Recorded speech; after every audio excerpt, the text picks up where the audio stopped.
नमस्कार दोस्तों, जय हिंद, वंदे मातरम। अपना सक्षम पॉइंट यूट्यूब चैनल पर एक बार फिर से आप सभी का हार्दिक स्वागत है। दिशा पब्लिकेशन की बुक चल रही थी और दिशा पब्लिकेशन की बुक में आज हम जो पढ़ने वाले हैं वो पढ़ेंगे हम शिक्षा मनोविज्ञान के बारे में। शिक्षा मनोविज्ञान से संबंधित जो आज की हमारी क्लास रहने वाली है। इससे पहले हमने भारत इतिहास, राजस्थान का इतिहास, Rajasthan geography, Rajasthan culture, Indian polity के बारे में पढ़ा है। आज हम शिक्षा मनोविज्ञान के जो फर्स्ट पेपर में टॉपिक है, पहले शिक्षा मनोविज्ञान पूरा ही सेकंड पेपर में हुआ करता था। इस बार जो सिलेबस में चेंजेस किए थे, इसके अंदर आईसीटी के और शिक्षा शास्त्र के जो टॉपिक है वो सेकंड पेपर में रखे हैं। शिक्षा मनोविज्ञान के टॉपिक है जो फर्स्ट पेपर में लेके आए, वो सिलेबस आप सबको पता होगा, आप सबने देखा होगा, उसके बारे में चर्चा करने की आवश्यकता नहीं है।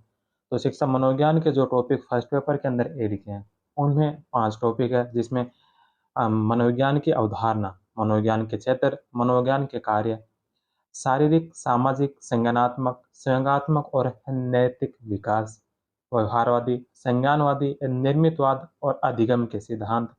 इसके अलावा मानसिक स्वास्थ्य एवं समायोजन और इसके अलावा जो संयोगात्मक बुद्धि।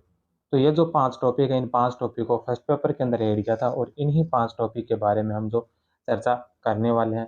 तो हम सबसे पहले जो पहला चैप्टर शुरू करेंगे, मनोविज्ञान की अवधारणा, मनोविज्ञान के क्षेत्र और मनोविज्ञान के कार्य के बारे में। तो करते हैं चैप्टर को शुरू। सबसे पहला चैप्टर हम शुरू करते हैं। सबसे पहला चैप्टर जो चैप्टर होने वाला है, शैक्षिक मनोविज्ञान की अवधारणा से संबंधित। शैक्षिक मनोविज्ञान की अवधारणा, उसके क्षेत्र और उसके कार्य।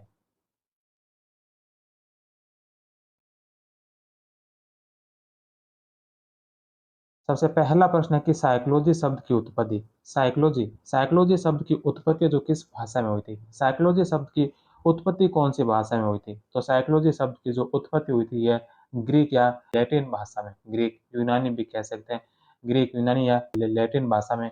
तो 3 नंबर ऑप्शन है जो इसका सही होगा।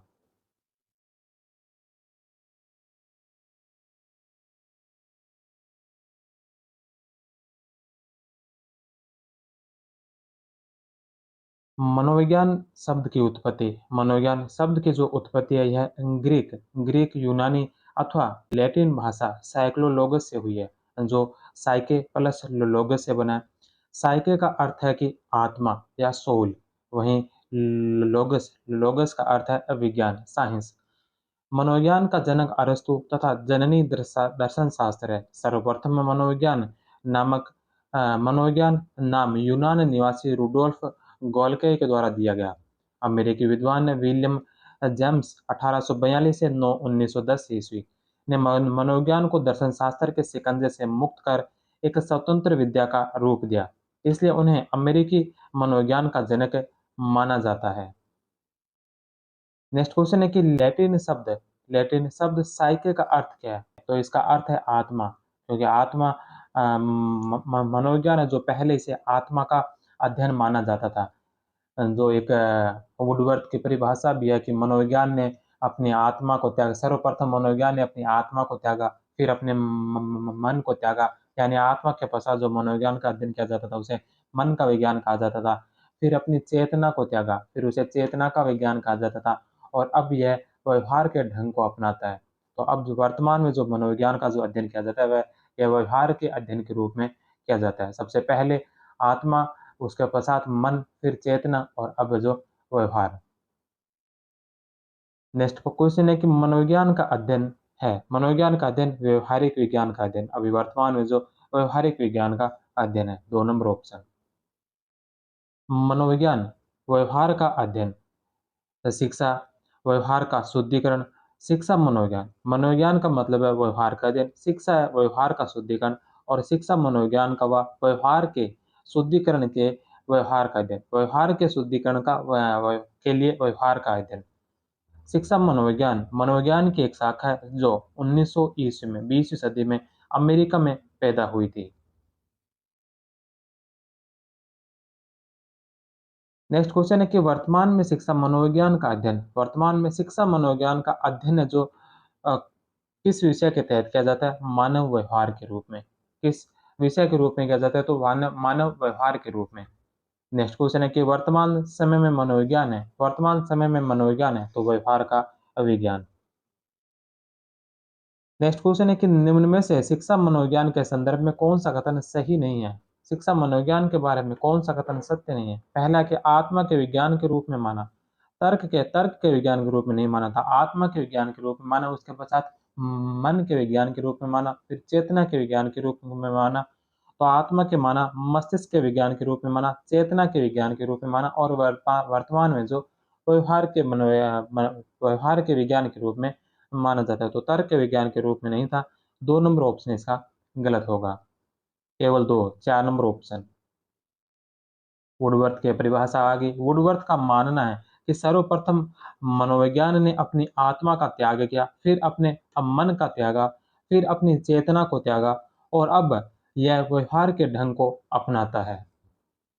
नेक्स्ट क्वेश्चन है कि सर्वप्रथम मनोविज्ञान ने अपनी आत्मा का परित्याग किया। सर्वप्रथम मनोविज्ञान ने अपनी आत्मा का परित्याग किया, फिर उसने मन को त्यागा, उसके बाद उसने चेतना का त्याग किया।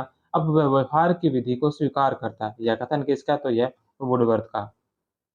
नेक्स्ट क्वेश्चन है कि जेबी वॉटसन के अनुसार अब मनोविज्ञान अध्ययन है। जेबी वॉटसन के अनुसार मनोविज्ञान अध्ययन है, तो जेबी वॉटसन ने मनोविज्ञान को व्यवहार का अध्ययन माना है।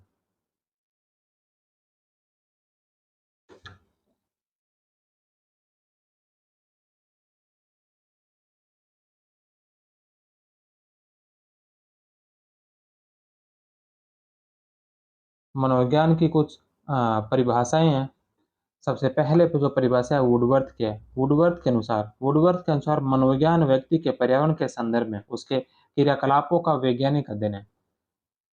मनोविज्ञान व्यक्ति के पर्यावरण के संदर्भ में उसके क्रियाकलापों का वैज्ञानिक अध्ययन है, वुडवर्थ ने कहा था। वॉटसन ने कहा कि मनोविज्ञान व्यवहार का निश्चित और विशुद्ध विज्ञान है। व्यवहार का निश्चित और विशुद्ध विज्ञान बताया वॉटसन ने। और आचरण और व्यवहार का यथार्थ विज्ञान, आचरण और व्यवहार का यथार्थ विज्ञान कहा था मैकडूगल ने। निश्चित और विशुद्ध विज्ञान वॉटसन, आचरण और व्यवहार का विज्ञान मैकडूगल, और पर्यावरण के संदर्भ में क्रियाकलापों का विज्ञान कहा था वुडवर्थ ने। मनोविज्ञान के विकास एवं यात्रा समर्थक अलग अलग शताब्दी में 16वीं सदी में इसे आत्मा के विज्ञान के रूप में माना जाता था। उस समय के प्रमुख मनोवैज्ञानिक अरस्तु, प्लेटो और डेकार्टे के बारे में हम पढ़ते हैं। 17वीं-18वीं शताब्दी में यह मन या मस्तिष्क का विज्ञान के रूप में जाना गया, जिसके प्रमुख जो मनोवैज्ञानिक थे वो थे पोम्पोलोजी और थॉमस रीड। 19वीं शताब्दी में यह चेतना का विज्ञान, जिसमें विलियम वुंट आते हैं, प्रमुख टीचर आते हैं, विलियम जेम्स के बारे में पढ़ते हैं, जेम्स सल्ली के बारे में पढ़ते हैं, और वाइब्स के बारे में पढ़ते हैं। इसके पश्चात 20वीं शताब्दी में यह व्यवहार के विज्ञान के रूप में इसे स्वीकार किया गया, जिसमें मैकडूगल थे, पिल्सबरी थे, वॉटसन थे, थॉर्नडाइक थे और स्किनर थे। और 21वीं सदी में भी इसे व्यवहार के विज्ञान को ही अपनाए हुए हैं।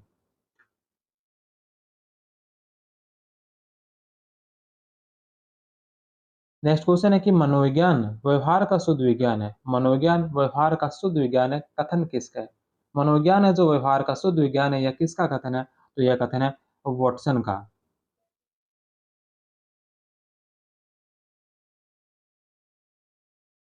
नेक्स्ट क्वेश्चन है कि मनोविज्ञान व्यवहार का विज्ञान है। मनोविज्ञान व्यवहार का विज्ञान है, इसका घनिष्ठ संबंध शिक्षा से इसलिए है क्योंकि शिक्षा बालक में परिवर्तन करती है। शिक्षा बालक में किस में परिवर्तन करती है? व्यवहार में। मनोविज्ञान व्यवहार का विज्ञान है, इसका घनिष्ठ संबंध शिक्षा से है क्योंकि शिक्षा है जो बालक के व्यवहार में परिवर्तन लाना चाहती है। 4 नंबर ऑप्शन। नेक्स्ट क्वेश्चन है कि पहली मनोवैज्ञानिक प्रयोगशाला की स्थापना किसके द्वारा की गई? पहली मनोवैज्ञानिक प्रयोगशाला की स्थापना किसके द्वारा की गई थी? तो पहली जो मनोवैज्ञानिक प्रयोगशाला स्थापित की थी, यह 1879 के अंदर जर्मनी के एक शहर में की गई थी, और यह की गई थी विलियम वुंट के द्वारा। Won't, 4 number option. 1879 में जर्मनी के लिप्जिंग शहर की कार्ल मार्क्स विश्वविद्यालय के विलियम वुंट ने विश्व की पहली मनोवैज्ञानिक प्रयोगशाला बनाई थी। भारत की पहली मनोवैज्ञानिक प्रयोगशाला 1915 के अंदर कोलकाता में सेनगुप्त के द्वारा बनाई गई थी। तो विश्व की पहली मनोवैज्ञानिक प्रयोगशाला 1879 में जर्मनी के लिप्जिंग शहर में विलियम वुंट के द्वारा और भारत की पहली मनोवैज्ञानिक प्रयोगशाला जो की है 1915 के अंदर कोलकाता में सेनगुप्त के द्वारा बनाई गई थी। नेक्स्ट क्वेश्चन है कि प्रथम मनोवैज्ञानिक प्रयोगशाला कहाँ स्थापित की गई? प्रथम मनोवैज्ञानिक प्रयोगशाला कहाँ स्थापित की गई थी? तो प्रथम मनोवैज्ञानिक प्रयोगशाला जो जर्मनी के लिप्जिंग शहर में विलियम वुंट के द्वारा, 4 नंबर ऑप्शन। नेक्स्ट क्वेश्चन है कि विश्व की प्रथम मनोवैज्ञानिक प्रयोगशाला कब स्थापित हुई? 1879 में। जर्मनी के विलियम वुंट जाने जाते हैं। जर्मनी के विलियम या विल्हेम वुंट जाने जाते हैं। ये किस लिए जाने जाते हैं? तो पहली मनोवैज्ञानिक प्रयोगशाला खोलने के लिए। पहली मनोवैज्ञानिक प्रयोगशाला 1879 जर्मनी का लिप्जिंग शहर, कार्ल मार्क्स विश्वविद्यालय के विलियम वुंट के द्वारा। नेक्स्ट क्वेश्चन है कि शिक्षा मनोविज्ञान के पितामह कौन थे? शिक्षा मनोविज्ञान के पितामह E L. Thorndike, 2 number option. 2 number option. शैक्षिक विषय के रूप में शिक्षा मनोविज्ञान के जनक थॉर्नडाइक जो अमेरिकी निवासी थे माने जाते हैं। अमेरिका में शिक्षा मनोविज्ञान का जनक थॉर्नडाइक के गुरु विलियम जेम्स को माना जाता है। मनोविज्ञान आधुनिक मनोविज्ञान का जनक विलियम वुंट जो जर्मनी निवासी थे, विलियम वुंट को माना जाता है। नेक्स्ट क्वेश्चन है कि शिक्षा शिक्षा मनोविज्ञान मनोविज्ञान की वह शाखा है। शिक्षा मनोविज्ञान मनोविज्ञान की वह शाखा है जो शिक्षण एवं सीखने से संबंधित है। शिक्षा मनोविज्ञान सीखने की वह शाखा है जो शिक्षण व सीखने से संबंधित है।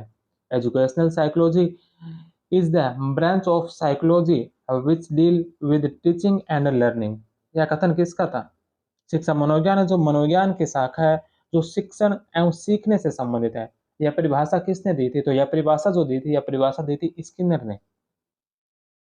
Skinner, 2 number option. शिक्षा मनोविज्ञान की परिभाषाएं। शिक्षा मनोविज्ञान की अन्य परिभाषाएं। सबसे पहले अगर हम स्किनर की बात की तो शिक्षा मनोविज्ञान मनोविज्ञान की वह शाखा जो अध्ययन एवं सीखने से संबंधित है।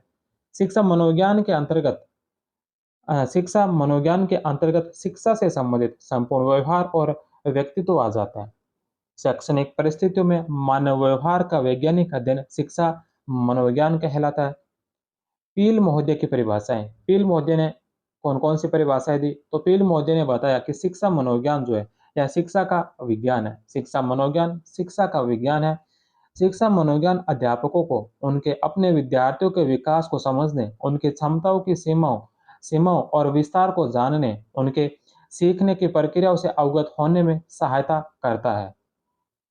इसके पश्चात सी एच जुड़ जन्म से लेकर परिपक्व अवस्था तक के विकास क्रम में प्राणी के व्यवहार में जो परिवर्तन आते हैं उनकी व्याख्या तथा विवेचन करने वाले विज्ञान को ही शिक्षा मनोविज्ञान कहते हैं। जन्म से लेकर परिपक्व अवस्था तक के विकास क्रम में प्राणी के व्यवहार में जो परिवर्तन आते हैं उनकी व्याख्या तथा विवेचन करने वाले विज्ञान को ही शिक्षा मनोविज्ञान कहा जाता है। जन्म से लेकर परिपक्व अवस्था तक जो भी इस विकास क्रम के दौरान जो भी व्यवहार में परिवर्तन आते हैं उनकी व्याख्या और विवेचन करने वाले विज्ञान को ही जो शिक्षा मनोविज्ञान कहा जाता है, ऐसा सी एच जुड के द्वारा कहा गया।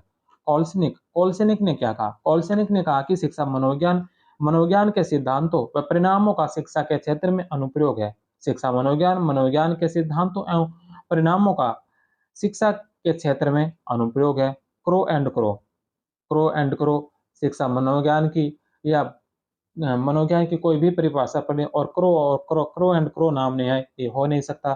तो क्रो एंड क्रो शिक्षा मनोविज्ञान व्यक्ति के जन्म से लेकर वृद्धावस्था तक सीखने के अनुभवों का वर्णन है। सीखने के अनुभवों का वर्णन जो जन्म से लेकर वृद्धावस्था तक है, यही कहा था क्रो एंड क्रो ने। स्टीफन स्टीफन ने क्या कहा? स्टीफन ने कहा कि शिक्षा मनोविज्ञान शैक्षिक विकास का क्रमबद्ध या व्यवस्थित अध्ययन है। शिक्षा मनोविज्ञान जो है यह शैक्षिक विकास का ही क्रमबद्ध या व्यवस्थित अध्ययन है। प्रो ने क्या कहा? प्रो ने कहा कि शैक्षणिक परिस्थितियों का मनोवैज्ञानिक अध्ययन करना ही शिक्षा मनोविज्ञान है। शैक्षणिक परिस्थितियों का मनोवैज्ञानिक अध्ययन करना ही शिक्षा मनोविज्ञान है।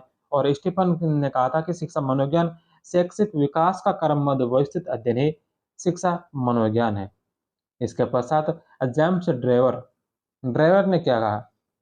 शिक्षा मनोविज्ञान मनोविज्ञान की वह शाखा है। शिक्षा मनोविज्ञान मनोविज्ञान की वह शाखा है जो शिक्षा में मनोवैज्ञानिक सिद्धांतों तथा खोजों के प्रयोगों के साथ ही शिक्षा की समस्याओं के मनोवैज्ञानिक अध्ययन से संबंधित है।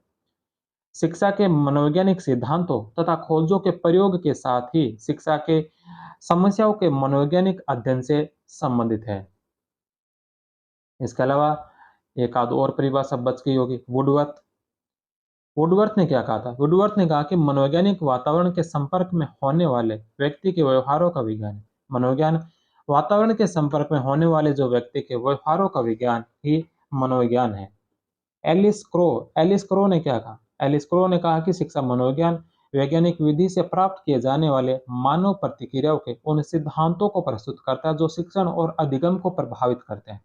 शिक्षा मनोविज्ञान है जो वैज्ञानिक विधि से प्राप्त किए जाने वाले मानव प्रतिक्रियाओं के उन सिद्धांतों को प्रस्तुत करता है जो शिक्षण और अधिगम को प्रभावित करते हैं। तो ये थी शिक्षा मनोविज्ञान की कुछ महत्वपूर्ण परिभाषाएं। अब इन परिभाषाओं से संबंधित कुछ प्रश्न हैं, इनके जवाब देना। सबसे पहला प्रश्न है कि किसके अनुसार शिक्षा मनोविज्ञान व्यक्ति के जन्म से लेकर वृद्धावस्था तक सीखने संबंधी अनुभवों का वर्णन और व्याख्या करते हैं।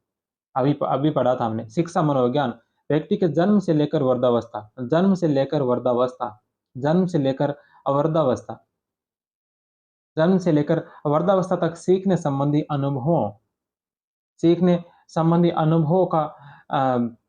अनुभवों का जो वर्णन और व्याख्या करता है, किसने दी थी परिभाषा? तो यह परिभाषा दी थी क्रो एंड क्रो ने। 2 नंबर ऑप्शन।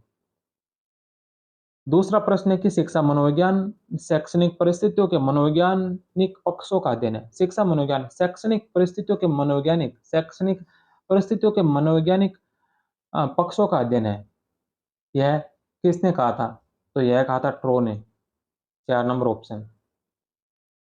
नेक्स्ट क्वेश्चन है कि शिक्षा मनोविज्ञान शिक्षा का ही विज्ञान है। शिक्षा मनोविज्ञान है जो शिक्षा का ही विज्ञान है। शिक्षा का ही विज्ञान। ई ए पील ने यह कहा था कि शिक्षा मनोविज्ञान है जो शिक्षा का ही विज्ञान है। 1 नंबर ऑप्शन। नेक्स्ट क्वेश्चन है कि यह किसने कहा कि शिक्षा मनोविज्ञान शैक्षिक अभिवृद्धि एवं विकास का व्यवस्थित अध्ययन है। शिक्षा मनोविज्ञान है जो शैक्षिक अभिवृद्धि और विकास का व्यवस्थित अध्ययन है। शैक्षिक अभिवृद्धि और विकास का अध्ययन किसने बताया था? जे ए स्टीफन ने। नेक्स्ट क्वेश्चन है कि मनोविज्ञान के निम्न शाखाओं में से अनुप्रयुक्त मनोविज्ञान कौन सा है? मनोविज्ञान की निम्न शाखाओं में अप्लाइड अनुप्रयुक्त मनोविज्ञान कौन सा है? अनुप्रयुक्त मनोविज्ञान इनमें से कौन सा है? अप्लाइड मनोविज्ञान कौन सा है? Applied psychology. तो इसमें होगा शिक्षा मनोविज्ञान। 4 नंबर ऑप्शन। मनोविज्ञान का क्षेत्र। मनोविज्ञान की प्रमुख 2 शाखाएं। 2 शाखाएं कौन सी? पहली मूलभूत सैद्धांतिक मनोविज्ञान, मूलभूत या सैद्धांतिक मनोविज्ञान या शुद्ध मनोविज्ञान, प्योर मनोविज्ञान। और दूसरे अप्लाइड अनुप्रयुक्त या व्यवहारिक मनोविज्ञान। तो पहली शाखा के अंतर्गत पहली शाखा से संबंधित कौन-कौन से सिद्धांत आते हैं, कौन-कौन से आते हैं? तो इसके अंदर आएगा सामान्य मनोविज्ञान, असामान्य मनोविज्ञान, सामाजिक मनोविज्ञान, प्रयोगात्मक मनोविज्ञान, विकासात्मक मनोविज्ञान जिसके प्रतिपादक जीन पियाजे हैं, पशु मनोविज्ञान जिसके प्रतिपादक थॉर्नडाइक है, विभेदक मनोविज्ञान, गतिशीलता मनोविज्ञान और तुलनात्मक मनोविज्ञान। तो जो मूलभूत मनोविज्ञान है, सैद्धांतिक, शुद्ध या प्योर मनोविज्ञान है, इसके अंतर्गत कौन-कौन से सिद्धांत आते हैं? सामान्य मनोविज्ञान के सिद्धांत आते हैं, असामान्य मनोविज्ञान के सिद्धांत आते हैं, सामाजिक मनोविज्ञान, प्रयोगात्मक मनोविज्ञान, विकासात्मक मनोविज्ञान, पशु मनोविज्ञान, विभेदक मनोविज्ञान, गतिशीलता मनोविज्ञान और तुलनात्मक मनोविज्ञान। इसके पश्चात दूसरा जो मनोविज्ञान की दूसरी जो शाखा है, दूसरा जो इसका प्रमुख है, वह व्यवहारिक मनोविज्ञान या अनुप्रयुक्त मनोविज्ञान, जिसे अप्लाइड साइकोलॉजी भी कहा जाता है। इसमें मनोविज्ञान के नियमों और सिद्धांतों को क्रियात्मक रूप से व्यवहार में लाने की चेष्टा की जाती है। शिक्षा मनोविज्ञान इसी व्यवहारात्मक पहलू से संबंधित है। इसके अंदर कौन-कौन से मनोविज्ञान के सिद्धांत आते हैं?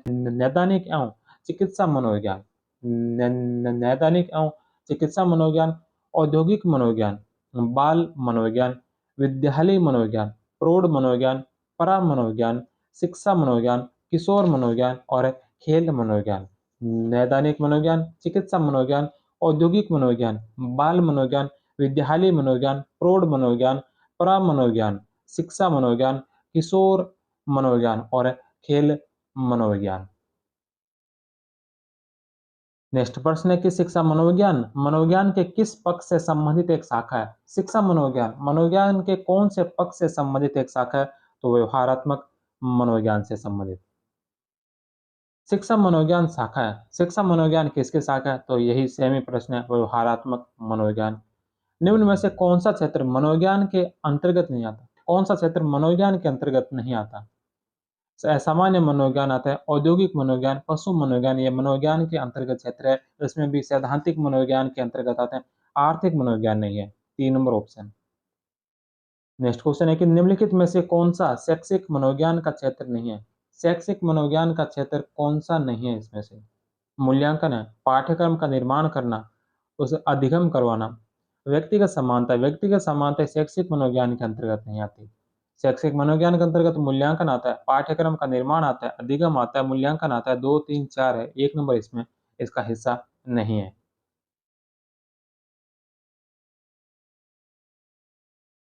शैक्षिक मनोविज्ञान के सामान्य क्षेत्र वंशानुक्रम एवं वातावरण, विकास, व्यक्तिगत विभिन्नताएं और व्यक्तित्व समानता इसका क्षेत्र नहीं है। व्यक्तिगत विभिन्नताएं हैं, लेकिन व्यक्तिगत समानता इसका क्षेत्र नहीं है। अधिगम प्रक्रिया, पाठ्यचर्या, निर्माण एवं विकास, विशिष्ट बालक, मानसिक स्वास्थ्य, शारीरिक, मानसिक, सामाजिक एवं संयोगात्मक विकास, निर्देशन एवं परामर्श, मापन एवं मूल्य, समूह गतिशीलता, अनुसंधान, अनुशासन संबंधी शिक्षा की समस्याओं का अध्ययन किया जाता है। लिंडग्रेन के अनुसार शिक्षा मनोविज्ञान के 5 क्षेत्र बताए गए हैं। अधिगमकर्ता या शिक्षार्थी, सीखने की प्रक्रिया का स्वरूप, सीखने की या अधिगम परिस्थिति, मापन एवं मूल्यांकन और निर्देशन एवं मानसिक स्वास्थ्य। गैरिसन के अनुसार शिक्षा मनोविज्ञान के 4 क्षेत्र है। बालक का विकास, विकास प्रक्रिया, बुद्धि की प्रकृति, भाषा एवं चिंतन, अधिगम एवं शिक्षण प्रक्रिया, विद्यार्थियों के विकास का मूल्यांकन। चौथा इसमें बालक का निर्देशन, व्यक्तित्व संबंधी समायोजनात्मक समस्याएं तथा शिक्षक शिक्षार्थी संबंध। ये गैरिसन के अनुसार बताए गए शिक्षा मनोविज्ञान के 4 क्षेत्र हैं। बालक का विकास, अधिगम एवं शिक्षण प्रणाली, विद्यार्थियों के विकास का मूल्यांकन और बालक का निर्देशन। नेक्स्ट क्वेश्चन है कि अध्यापक की अभिवृत्ति और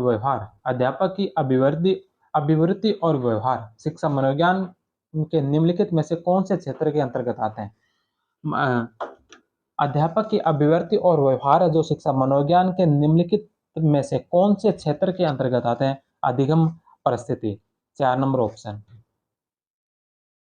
नेक्स्ट क्वेश्चन है कि निम्नलिखित में से कौन शिक्षा मनोविज्ञान के कार्य क्षेत्र में आता है? कौन है जो शिक्षा मनोविज्ञान के कार्य क्षेत्र के अंतर्गत आता है? शिक्षार्थी, सीखने की प्रक्रिया, सीखने की परिस्थिति, निर्देशन एवं मानसिक स्वास्थ्य। तो शिक्षार्थी, अधिगमकर्ता, सीखने की प्रक्रिया, सीखने की परिस्थिति, निर्देशन और मानसिक स्वास्थ्य, ये चारों हैं जो शिक्षा मनोविज्ञान के कार्य क्षेत्र के अंतर्गत आते हैं। तो 4 नंबर ऑप्शन। नेक्स्ट क्वेश्चन है कि शिक्षा मनोविज्ञान का संबंध है। शिक्षा मनोविज्ञान का संबंध किससे? शिक्षक से है, शिक्षण से है, कक्षा कक्ष के वातावरण से और विद्यार्थी से। तो ये सभी शिक्षा मनोविज्ञान के अंतर्गत आएंगे। कक्षा कक्ष का वातावरण होगा, शिक्षक होंगे, शिक्षक विद्यार्थी होंगे और शिक्षण भी होगा। चारों ही ऑप्शन इसके सही होंगे। नेक्स्ट क्वेश्चन है कि शिक्षा मनोविज्ञान संबंधित है। शिक्षा मनोविज्ञान किससे संबंधित है? अधिगमकर्ताओं से, अधिगम प्रक्रिया से, अधिगम स्थितियों से। तो ये सेम ही प्रश्न है जो पीछे हमने 2 प्रश्न देखे थे। सीखने की परिस्थिति जिसमें अधिगम स्थिति दे दी, अधिगम प्रक्रिया दे दी, अधिगमकर्ता जो शिक्षार्थी है, शिक्षार्थी या विद्यार्थी जो है अधिगमकर्ता। तो इसमें चारों ही ऑप्शन सही होंगे। 4 नंबर ऑप्शन। नेक्स्ट क्वेश्चन है कि शैक्षिक मनोविज्ञान के प्रमुख क्षेत्र में सम्मिलित है। शैक्षिक मनोविज्ञान के क्षेत्रों में कौन-कौन से सम्मिलित है? समाज शैक्षिक मनोविज्ञान के क्षेत्र में सम्मिलित नहीं है। अधिगम करने वाला, अधिगम की प्रक्रिया और अधिगम की स्थिति। अधिगम करने वाला यानी अधिगमकर्ता, विद्यार्थी, शिक्षार्थी, अधिगम की स्थिति, अधिगम की प्रक्रिया। तो इसमें 2, 3 और 4 होंगे। 3 नंबर ऑप्शन। नेक्स्ट क्वेश्चन है कि निम्नलिखित में से कौन सा शिक्षा मनोविज्ञान के अध्ययन क्षेत्र के अंतर्गत नहीं आता? कौन सा शिक्षा मनोविज्ञान के अध्ययन क्षेत्र के अंतर्गत नहीं आता? वंशानुक्रम में वातावरण, व्यक्तिक विभिन्नता, अधिगम प्रक्रिया। पारेंद्रिय ज्ञान ज्ञान इसके अंदर सम्मिलित नहीं है। वंशानुक्रम में वातावरण महत्वपूर्ण स्थान रखता है शिक्षा मनोविज्ञान में। व्यक्तिगत भिन्नता, अधिगम प्रक्रिया, तो 2, 3 और 1, 2 और 4 सही है। 3 नंबर पारेंद्रिय ज्ञान इसमें सम्मिलित नहीं है। परा मनोविज्ञान के अंतर्गत पुनर्जन्म व टेलीपैथी जैसे अतीन्द्रिय व्यवहारों का अध्ययन किया जाता है, सो शिक्षा मनोविज्ञान के अंतर्गत नहीं आता। नेक्स्ट क्वेश्चन है कि शिक्षा मनोविज्ञान के क्षेत्र के संदर्भ में निम्नलिखित में से कौन सा कथन सर्वाधिक उपयुक्त है? शिक्षा मनोविज्ञान के क्षेत्र के संदर्भ में कौन सा कथन सर्वाधिक उपयुक्त है? कौन सा कथन इसमें से सर्वाधिक उपयुक्त माना गया है? सबसे पहले नंबर पर है कि इसका क्षेत्र सामान्य मनोविज्ञान की तुलना में व्यापक होता है।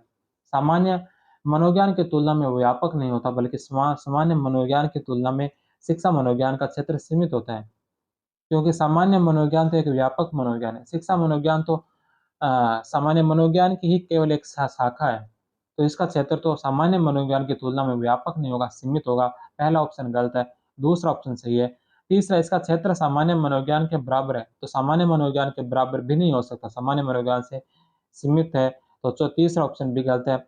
कभी इसका क्षेत्र सामान्य मनोविज्ञान की तुलना में व्यापक तो कभी सीमित, तो चौथा ऑप्शन भी इसका सही नहीं होगा, क्योंकि इसका जो क्षेत्र है हमेशा सामान्य मनोविज्ञान की तुलना में सीमित ही रहेगा। 2 नंबर ऑप्शन इसका राइट है। नेक्स्ट क्वेश्चन है कि संपर्त्य निर्माण शिक्षा मनोविज्ञान क्षेत्र के किस घटक से संबंधित है? संपर्त्य निर्माण शिक्षा मनोविज्ञान के क्षेत्र के किस घटक से संबंधित है? कौन से घटक से संबंधित है? सीखने की प्रक्रिया से। 2 नंबर ऑप्शन।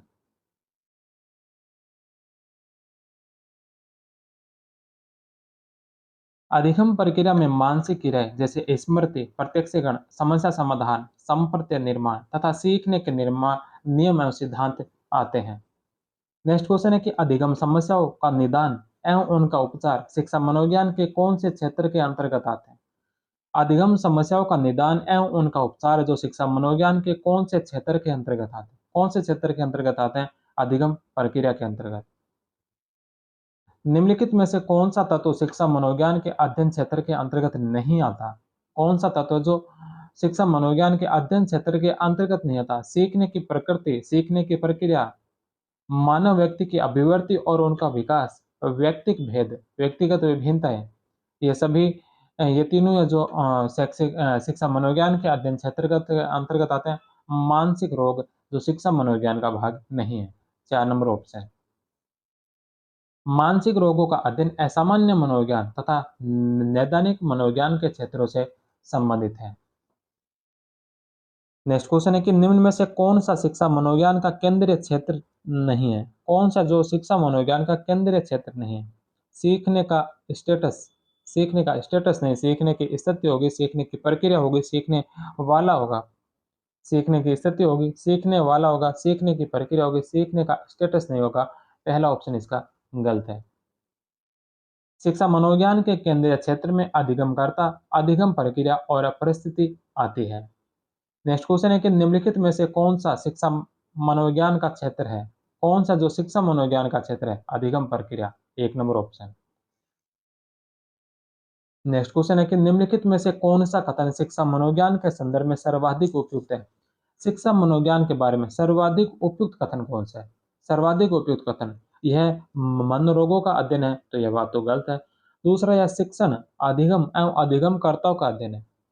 शिक्षा मनोविज्ञान है जो शिक्षण, अधिगम और अधिगमकर्ताओं का अध्ययन है, तो यह बिल्कुल सही है। 2 नंबर ऑप्शन। नेक्स्ट क्वेश्चन है कि शिक्षा मनोविज्ञान नहीं है। शिक्षा मनोविज्ञान क्या नहीं है? शिक्षा मनोविज्ञान नहीं है, ये अप्लाइड साइंस है, अनुप्रयुक्त विज्ञान है। हाँ है, व्यवहारिक विज्ञान भी है, सामाजिक विज्ञान भी है, आदर्शमूलक विज्ञान। 4 नंबर ऑप्शन इसका गलत होगा। शिक्षा मनोविज्ञान की प्रकृति वैज्ञानिक, साइंटिफिक। मनोविज्ञान के सिद्धांत निश्चित है, अतः भविष्यवाणी संभव है। यह कार्य कारण संबंधों की व्याख्या करता है। इसमें वैज्ञानिक विधियों का प्रयोग किया जाता है। यह निरीक्षण एवं तथ्यों पर आधारित है। व्यवहारिक विज्ञान, इसमें व्यवहार केंद्र बिंदु में है। अनुप्रयुक्त विज्ञान अर्थात भावी जीवन में भी उपयोगी है। सामाजिक विज्ञान, इसके नियम समाज पर लागू किए जा सकते हैं। विकासशील विज्ञान, इसमें निरंतर नए अन्वेषण, नए परिवर्तन और अनुसंधान होते रहते हैं। निरंतर नए अन्वेषण, नए परिवर्तन और नए अनुसंधान इसमें होते रहते हैं। विधेयात्मक या धनात्मक सकारात्मक, विधेयात्मक या धनात्मक या सकारात्मक पॉजिटिव विज्ञान, कारणों पर बल, व्यवहार एवं तथ्यों का यथावत रूप में अध्ययन करना। स्वीकारात्मक विज्ञान, स्वीकारात्मक विज्ञान मानव व्यवहार की व्याख्या करना तथा वैज्ञानिक विधियों के प्रयोग पर बल देना। यह चाहिए चाहिए अर्थात नियामक मान के विज्ञान में प्रयुक्त शब्द के स्थान पर शब्द का के स्थान पर है का प्रयोग करता है। चाहिए के स्थान पर है का प्रयोग करता है। प्रयोगात्मक विज्ञान, प्रैक्टिकल विज्ञान, अध्यापक द्वारा प्रत्येक शब्द का प्रयोग करना। विशिष्ट विज्ञान, यह व्यवहार के तथ्यों तथा सिद्धांतों का अध्ययन करता है जिनका शिक्षण एवं सीखने में महत्व है। अकादमिक विषय, एकेडमिक डिसिप्लिन, इसमें शिक्षार्थी का व्यवहार, सूचना, सिद्धांत एवं विधियां शामिल है। शिक्षात्मक मनोविज्ञान, एजुकेशनल साइंस, यह शिक्षा प्रदान करता है। यह शिक्षण तथा अधिगम से संबंधित विज्ञान है। नेक्स्ट क्वेश्चन है कि शिक्षा मनोविज्ञान शिक्षक को मदद करता है। शिक्षा मनोविज्ञान शिक्षक को मदद किस प्रकार करता है? शिक्षा मनोविज्ञान है जो शिक्षक को मदद किस प्रकार से करता है? सबसे पहला कि बाल विकास का ज्ञान प्राप्त करने में, शिक्षक को मदद बाल विकास का ज्ञान प्राप्त करने में करता है। बाल स्वभाव तथा व्यवहार जानने में करता है। बच्चों के चरित्र निर्माण में करता है। शिक्षा मनोविज्ञान शिक्षक को मदद किस प्रकार से करता है?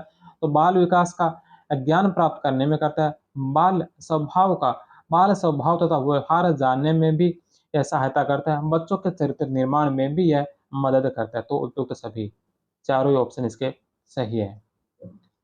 मनोविज्ञान की शिक्षक के लिए उपयोगिता, मनोविज्ञान के जो शिक्षक के लिए क्या क्या उपयोगिता हो सकती है?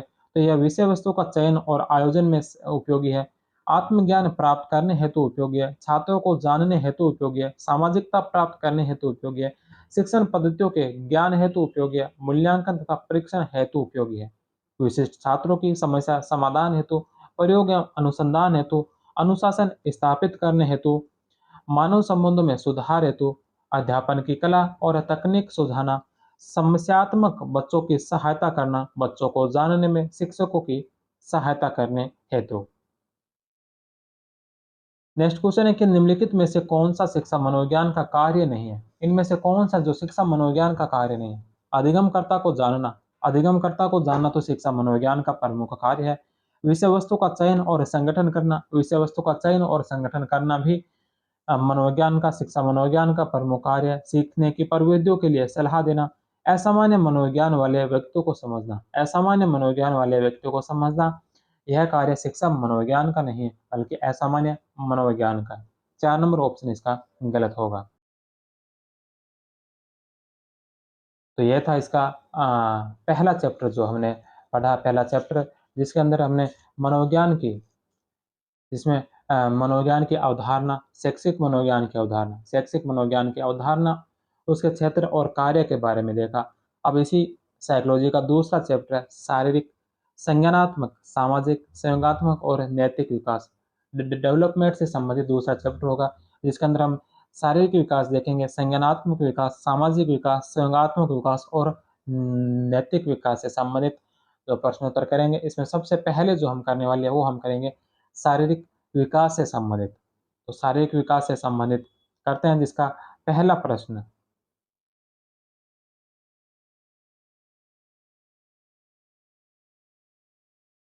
पहला प्रश्न है कि अभिवर्ती शब्द का प्रयोग किया जाता है। अभिवर्ती शब्द का प्रयोग किसके लिए किया जाता है? अभिवर्ती शब्द, अभिवर्ती शब्द का प्रयोग किसके लिए किया जाता है?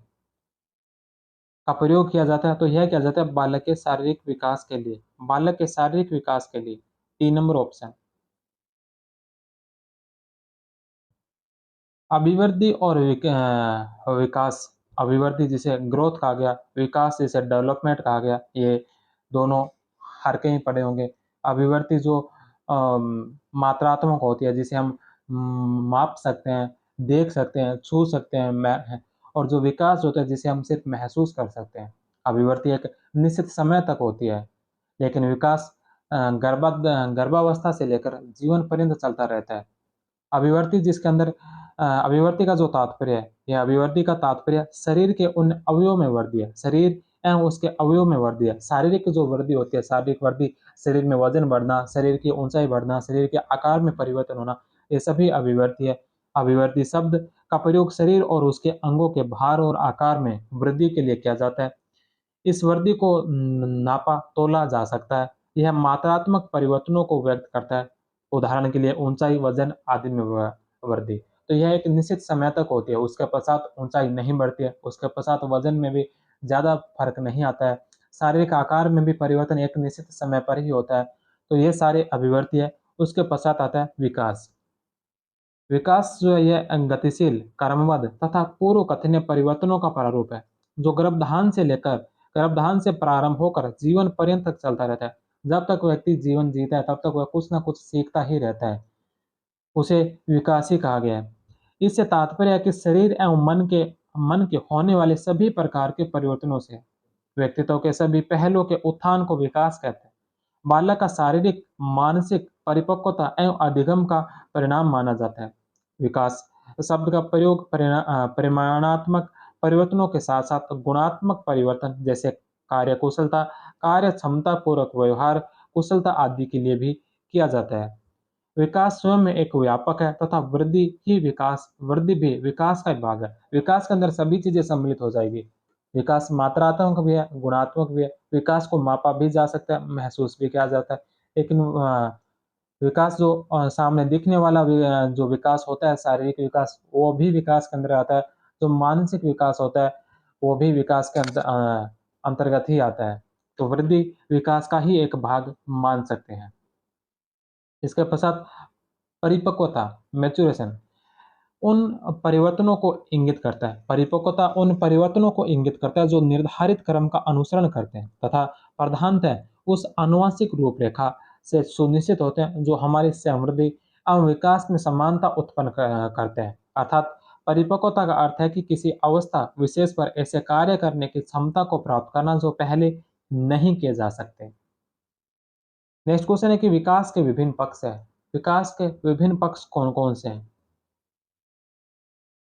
तो विकास के विभिन्न विभिन्न पक्ष शारीरिक विकास, गतिक विकास, संयोगात्मक विकास, सामाजिक विज्ञान विकास, मानसिक विकास और संज्ञानात्मक विकास, ये सभी है जो विकास के ही अलग अलग पक्ष है। तो इसमें सभी सही होंगे, उपयुक्त सभी। शारीरिक विकास, गतिक विकास, संज्ञानात्मक विकास, सामाजिक विकास, मानसिक विकास और संज्ञानात्मक विकास।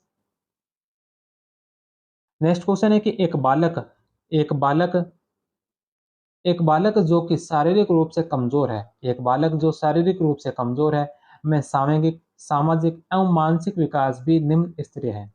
यह उदाहरण विकास के किस सिद्धांत को प्रदर्शित करता है? एक बालक जो शारीरिक रूप से कमजोर है, में सामूहिक, सामाजिक एवं मानसिक विकास भी निम्न स्तरीय है।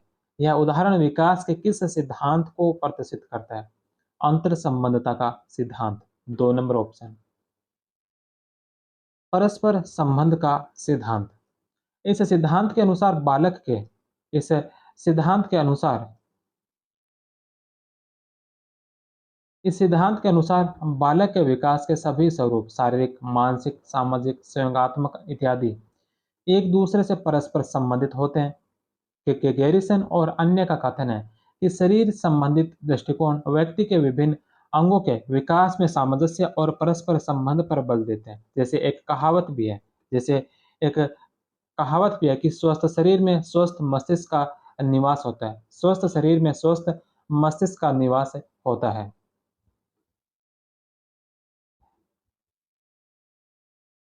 नेक्स्ट क्वेश्चन है कि शारीरिक विकास का क्षेत्र कौन सा है? स्नायु मंडल, मांसपेशियों में वृद्धि, एंड्रोक्राइन ग्लैंड्स। शारीरिक विकास के क्षेत्र में कौन कौन से सम्मिलित है? तो सभी, उपयुक्त सभी, 4 नंबर ऑप्शन। बालक के शारीरिक परिवर्तनों को अभिव्यक्त करने के लिए विकास, अभिवृद्धि और परिपक्वता शब्दों का प्रयोग किया जाता है। कॉलसैनी के अनुसार अभिवृद्धि विकास, अभिवृद्धि अभिवृद्धि, परिपक्वता और अधिगम, ये शब्द उन शारीरिक, मानसिक, संयोगात्मक, सामाजिक और नैतिक परिवर्तनों का उल्लेख करता है जिसका व्यक्ति अपने जीवन में आगे बढ़ते समय अनुभव करता है। उपयुक्त प्रश्न सभी विकल्प शारीरिक विकास से ही संबंधित है। नेक्स्ट क्वेश्चन है कि बालक का निम्नलिखित में से कौन सा विकास विद्यालय और शिक्षक द्वारा सबसे कम प्रभावित होता है?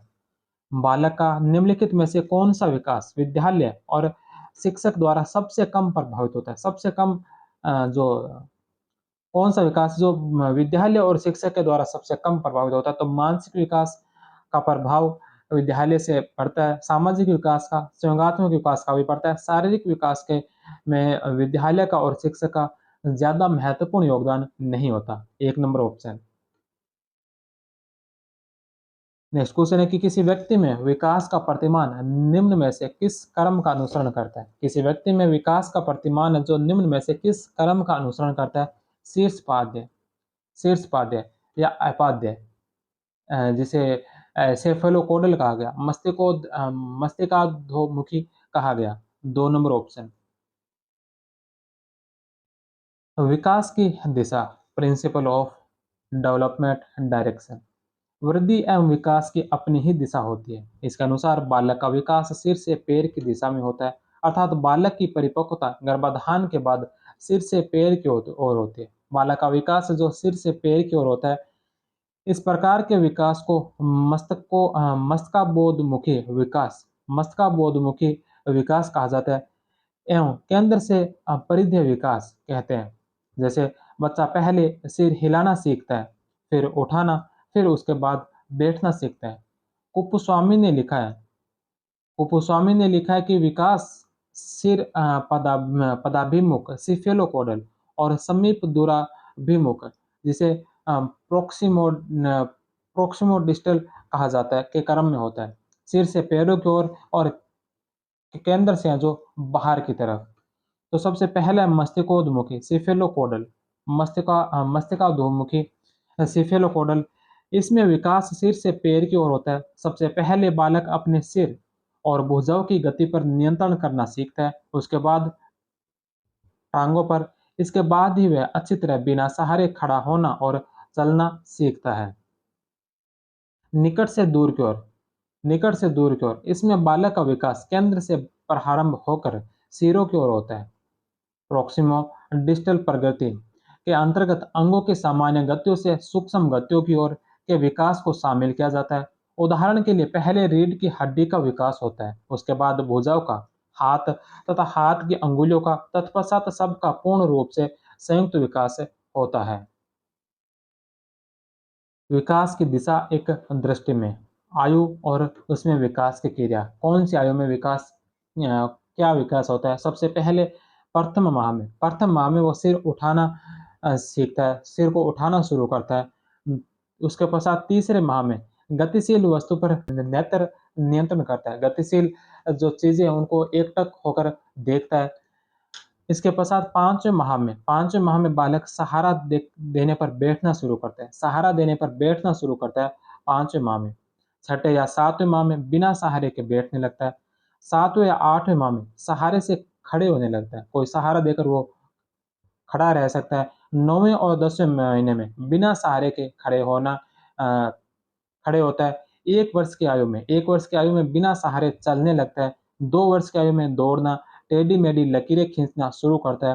3 और 4 वर्ष में कूदना, ट्राईसाइकिल चलाना इत्यादि क्रियाएं करना शुरू करता है।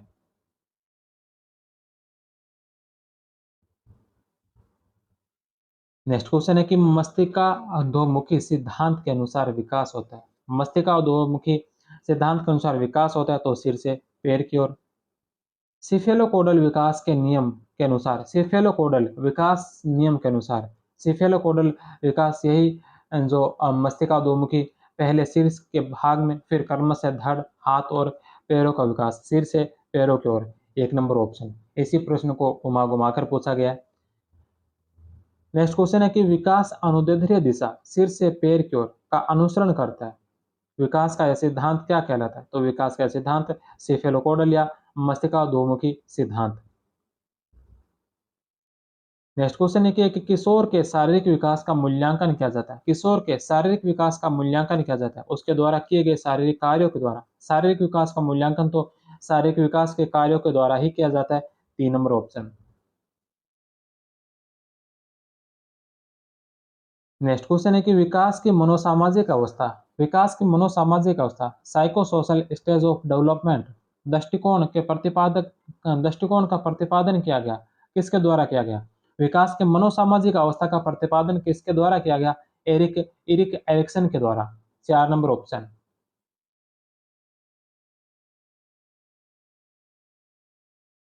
इरिक एरिक्सन नव फ्राइडवादी ईगो मनोवैज्ञानिक माने जाते हैं,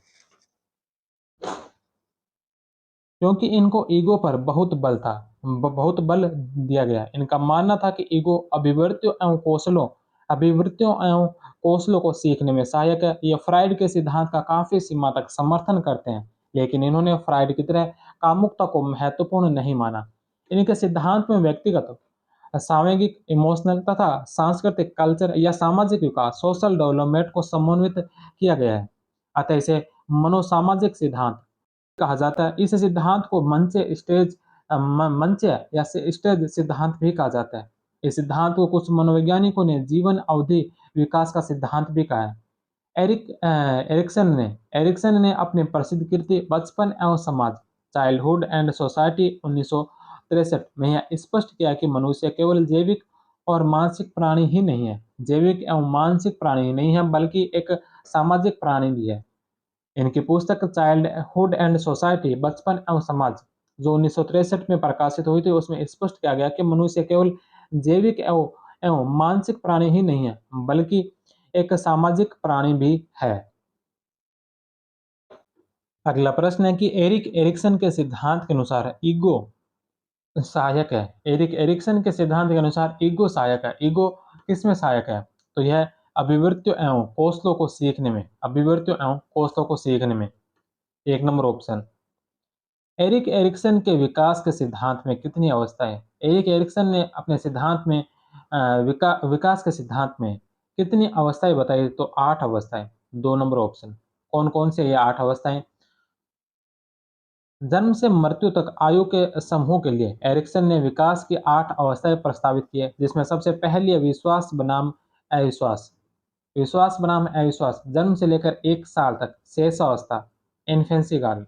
दूसरा स्वायत्तता बनाम लज्जा या शक, स्वायत्तता बनाम शक जो 1 से 3 वर्ष जो पूर्व बाल्यकाल जिसे कह सकते हैं, पूर्व बाल्यकाल।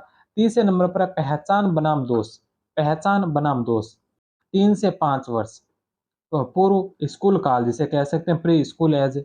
इसके पश्चात चौथे नंबर पर है परिश्रम बनाम हीनता 6 से 12 वर्ष तक, जिसे स्कूल एज कहा जाता है। स्कूल एज के समय में 5 जो अवस्था बताई है, बताई पहचान बनाम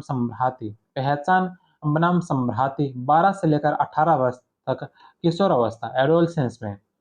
छठे नंबर पर बताए घनिष्ठता बनाम अलगाव 18 से 35 वर्ष की आयु, पूर्व प्रौढ़ावस्था का काल। 7 नंबर पर जो अवस्था बताई है, बताई जननात्मकता बनाम स्थिरता 35 से 65 वर्ष तक मध्य प्रौढ़ावस्था।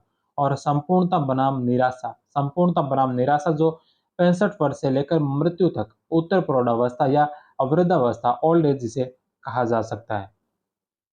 नेक्स्ट क्वेश्चन है कि सुमेलित करना यही एरिक एरिक्सन की जो बताई थी इसने अवस्थाएं जो बताई थी 8 अवस्थाएं, इन्हीं अवस्थाओं से संबंधित है।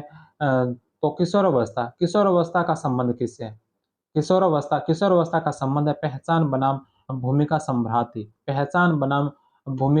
संभ्रांति। दूसरे नंबर पर प्रारंभिक वयस्क जिसे हम पूर्व किशोर अवस्था उत्तर किशोर अवस्था जिसे कह सकते हैं, प्रारंभिक वयस्क जिसमें आत्मीयता बनाम अलगाव जिसे घनिष्ठता बनाम अलगाव कहा जाता है, जो 18 वर्ष से लेकर 35 वर्ष तक पूर्व प्रौढ़ावस्था या पूर्व वयस्क अवस्था।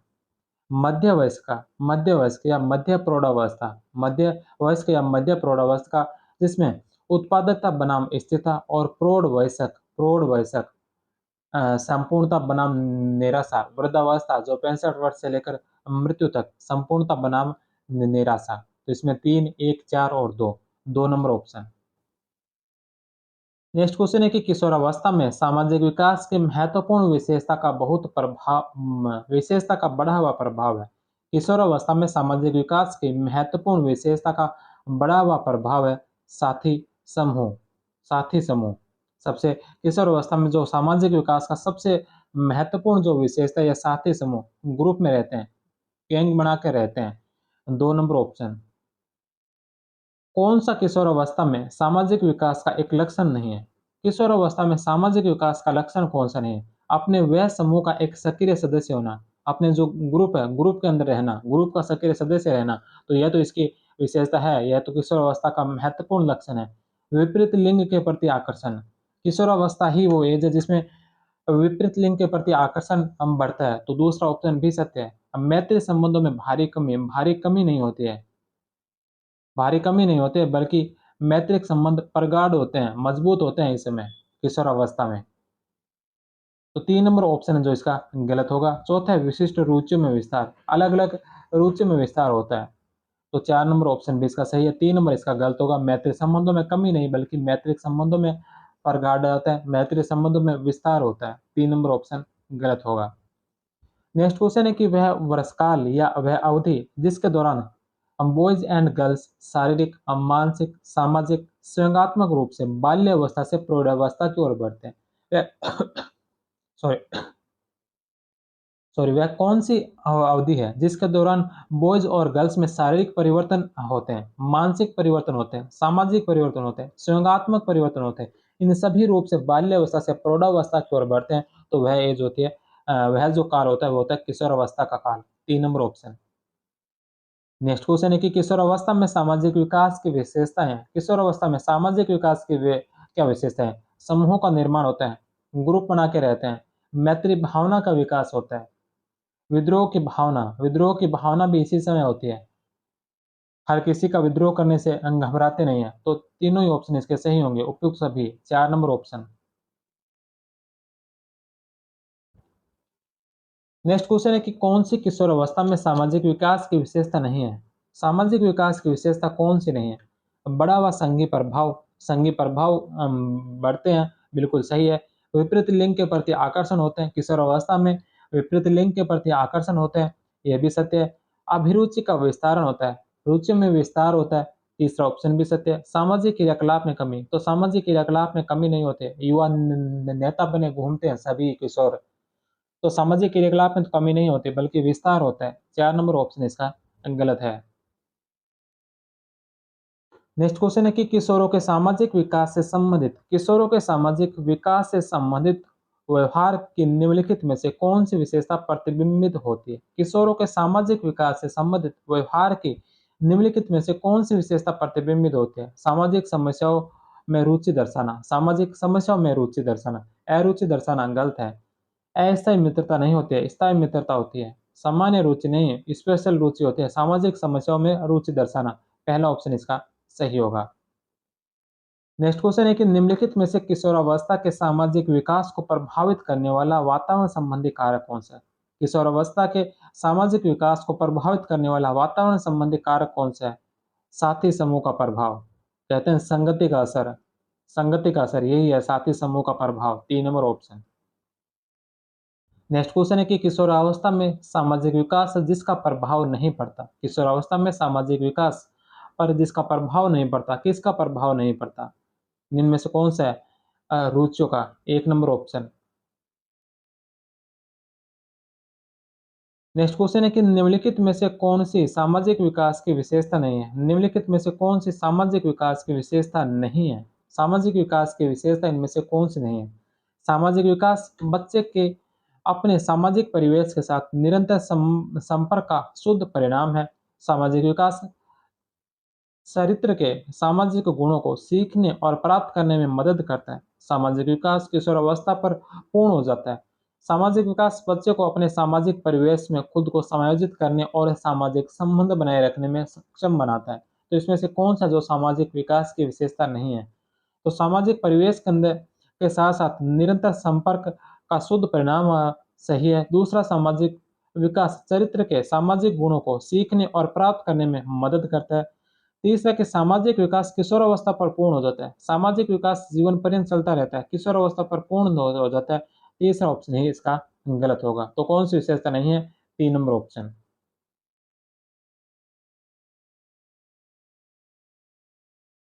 नेक्स्ट क्वेश्चन है कि निम्न में से किसने सामाजिक रचनावाद दर्शन पर अत्यधिक बल दिया? सामाजिक रचनावाद दर्शन पर अत्यधिक बल किसने दिया? वाइगोट्स्की। 1 नंबर ऑप्शन।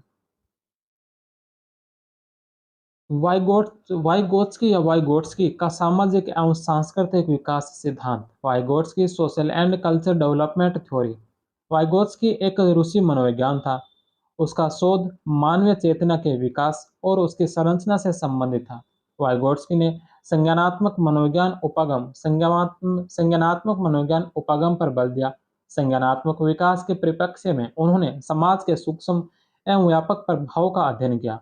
वाइगोत्स्की कहते हैं कि बालक के संज्ञानात्मक विकास में समाज और संस्कृति का योगदान रहता है। इनका मानना है कि बच्चा कुछ भी सीखता है तो वह दूसरों की मदद लेकर सीखता है। इन्होंने कहा कि बालक का सबसे ज्यादा विकास खेल के मैदान में होता है। बालक का जो सबसे ज्यादा जो विकास होता है यह खेल के मैदान में होता है, वाइगोत्स्की के अनुसार। और वाइगोत्स्की क्या किसी के भी अनुसार है, बालक का सबसे ज्यादा विकास जो खेल के मैदान में ही होता है। इन्होंने मानव का सांस्कृतिक तथा जैव सामाजिक विकास का सिद्धांत दिया। मानव का सांस्कृतिक तथा जैव सामाजिक विकास का सिद्धांत दिया। Socio culture development theory.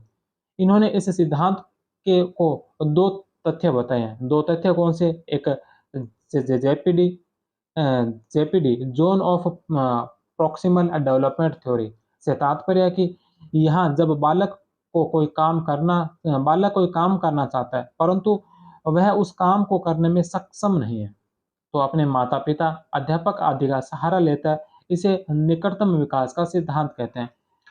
इससे तात्पर्य है कि बालक कोई काम करना चाहता है परंतु वह करने में सक्षम नहीं है, तो वह अपने माता-पिता, अध्यापक इत्यादि किसी का भी सहारा लेता है।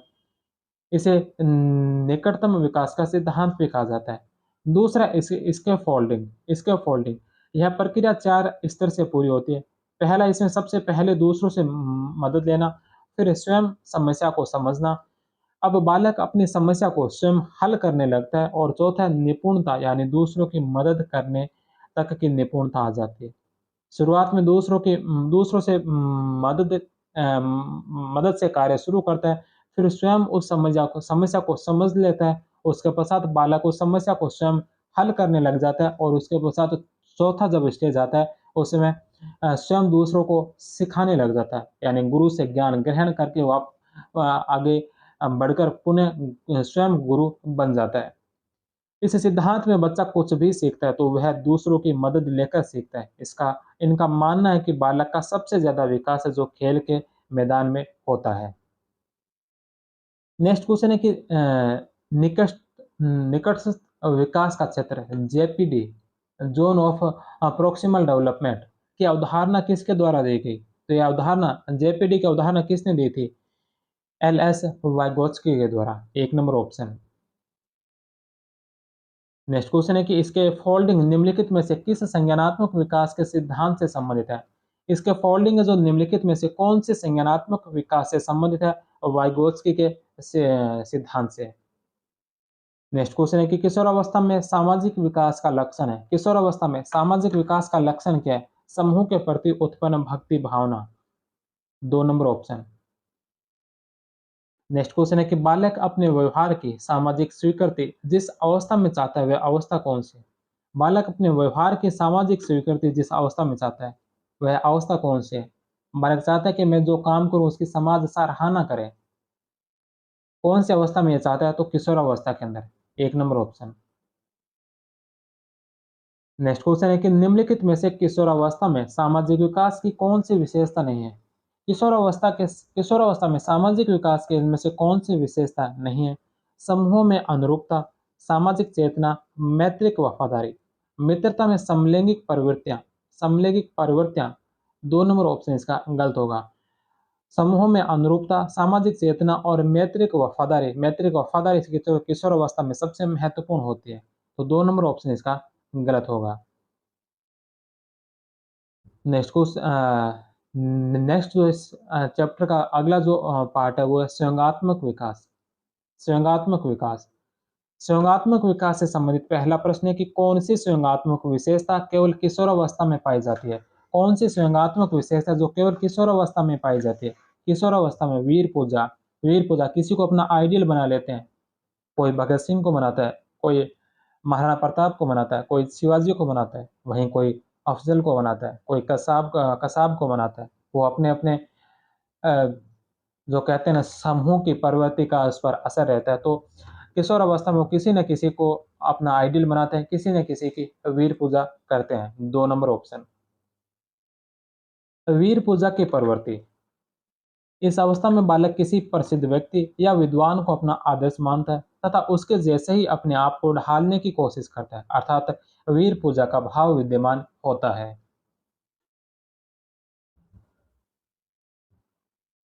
नेक्स्ट क्वेश्चन है कि विकासात्मक कार्य सिद्धांत डेवलपमेंट टास्क थ्योरी का प्रतिपादन किसने किया? डेवलपमेंट टास्क थ्योरी किसने दी थी? डेवलपमेंट टास्क थ्योरी थ्योरी किसके द्वारा दी गई थी? हैविंग हर्स्ट के द्वारा। 3 नंबर ऑप्शन। प्रत्येक विकासात्मक अवस्था में समाज बच्चों से कुछ उम्मीद करता है जिसे सामाजिक प्रत्याशा कहा जाता है। हेविंग हर्स्ट ने इसे विकासात्मक पाठ कहा है। हेविंग हर्स्ट के अनुसार किशोरावस्था के विकासात्मक कार्य मानसिक संज्ञानात्मक तथा सामाजिक परिपक्वता की ऊंचाइयों को छूने के लिए प्रयत्नरत रहना, सामाजिक रूप से जिम्मेदार बनना, सामाजिक उत्तरदायी व्यवहार को स्वीकारना, अपनी शारीरिक रचना को स्वीकारना, शरीर का प्रभावी उपयोग करना, यौन व्यवहार में परिपक्वता अर्जित करना, भौतिक शरीर या संरचना को स्वीकारना एवं स्वस्थ बनाए रखना, स्थूल या सूक्ष्म कार्य व्यापार हेतु सभी तरीके के आवश्यक संपत्तियों का विकास होना, अपने माता पिता और अन्य वयस्कों से संज्ञानात्मक स्वतंत्रता प्राप्त करना, नौकरी और करियर की तैयारी करना, अपनी एक अलग पहचान बनाने की ओर बढ़ना, अधिक आत्मनिर्भरता की ओर उचित कदम बढ़ाना। नेक्स्ट क्वेश्चन है कि किशोरों के उचित स्वयंगात्मक विकास हेतु शिक्षक को क्या करना चाहिए? किशोरों के उचित स्वयंगात्मक विकास हेतु शिक्षक को क्या करना चाहिए? पाठ्येतर कार्यक्रमों का रोचक रूप से आयोजन। पाठ्येतर कार्यक्रम जो कक्षा में जो पढ़ाते हैं उनका रोचक रूप से आयोजन करना। पहला ही ऑप्शन इसका सही है। नेक्स्ट क्वेश्चन है कि किशोरावस्था में स्वयंगात्मक विकास हेतु अध्यापक की भूमिका होनी चाहिए। किशोरावस्था में स्वयंगात्मक विकास हेतु अध्यापक की भूमिका कैसी होनी चाहिए? तो अध्यापक की भूमिका कठोर नहीं होनी चाहिए, प्रभुत्वपूर्ण भी नहीं, अनुशासित अनुशासित ठीक ठाक अनुशासित होनी चाहिए, लेकिन सहयोगात्मक जो है सबसे महत्वपूर्ण है। तो सहयोगात्मक विकास के लिए जो अध्यापक की भूमिका है सहयोगात्मक होनी चाहिए। 1 नंबर ऑप्शन। नेक्स्ट क्वेश्चन है ब्रिजेज। ब्रिजेज के अनुसार उत्तेजना भाग है। ब्रिजेज के अनुसार उत्तेजना जो किसका भाग है? उत्तेजना कौन से विकास का भाग है? उत्तेजना किसका भाग है? तो उत्तेजना जो भाग है ये स्वयंगात्मक विकास का। 4 नंबर ऑप्शन। नेक्स्ट क्वेश्चन है कि निम्नलिखित में से कौन सा नकारात्मक स्वयं नहीं है? नकारात्मक स्वयं कौन सा नहीं है? नकारात्मक स्वयं इनमें से कौन सा नहीं है? तो भय, क्रोध और चिंता ये तीनों जो नकारात्मक है। आशा जो सकारात्मक पॉजिटिव। स्वयंगों के प्रकार। स्वयं 2 प्रकार के, सकारात्मक और नकारात्मक। सकारात्मक वे स्वयं सुखकार होते हैं जैसे प्रेम, आमोद, आनंद, हर्ष, स्नेह, उल्लास इत्यादि। नकारात्मक ये कष्टकर होते हैं, दुखदायी होते हैं, पीड़ादायी होते हैं, जिसमें भय, क्रोध, चिंता, कष्ट, घृणा, ईर्ष्या इत्यादि। नेक्स्ट क्वेश्चन है कि निम्नलिखित में से कौन सा नकारात्मक स्वयं है? नकारात्मक स्वयं कौन सा है? तो नकारात्मक स्वयं हमने अभी देखा था चिंता। तो चिंता 2 नंबर ऑप्शन।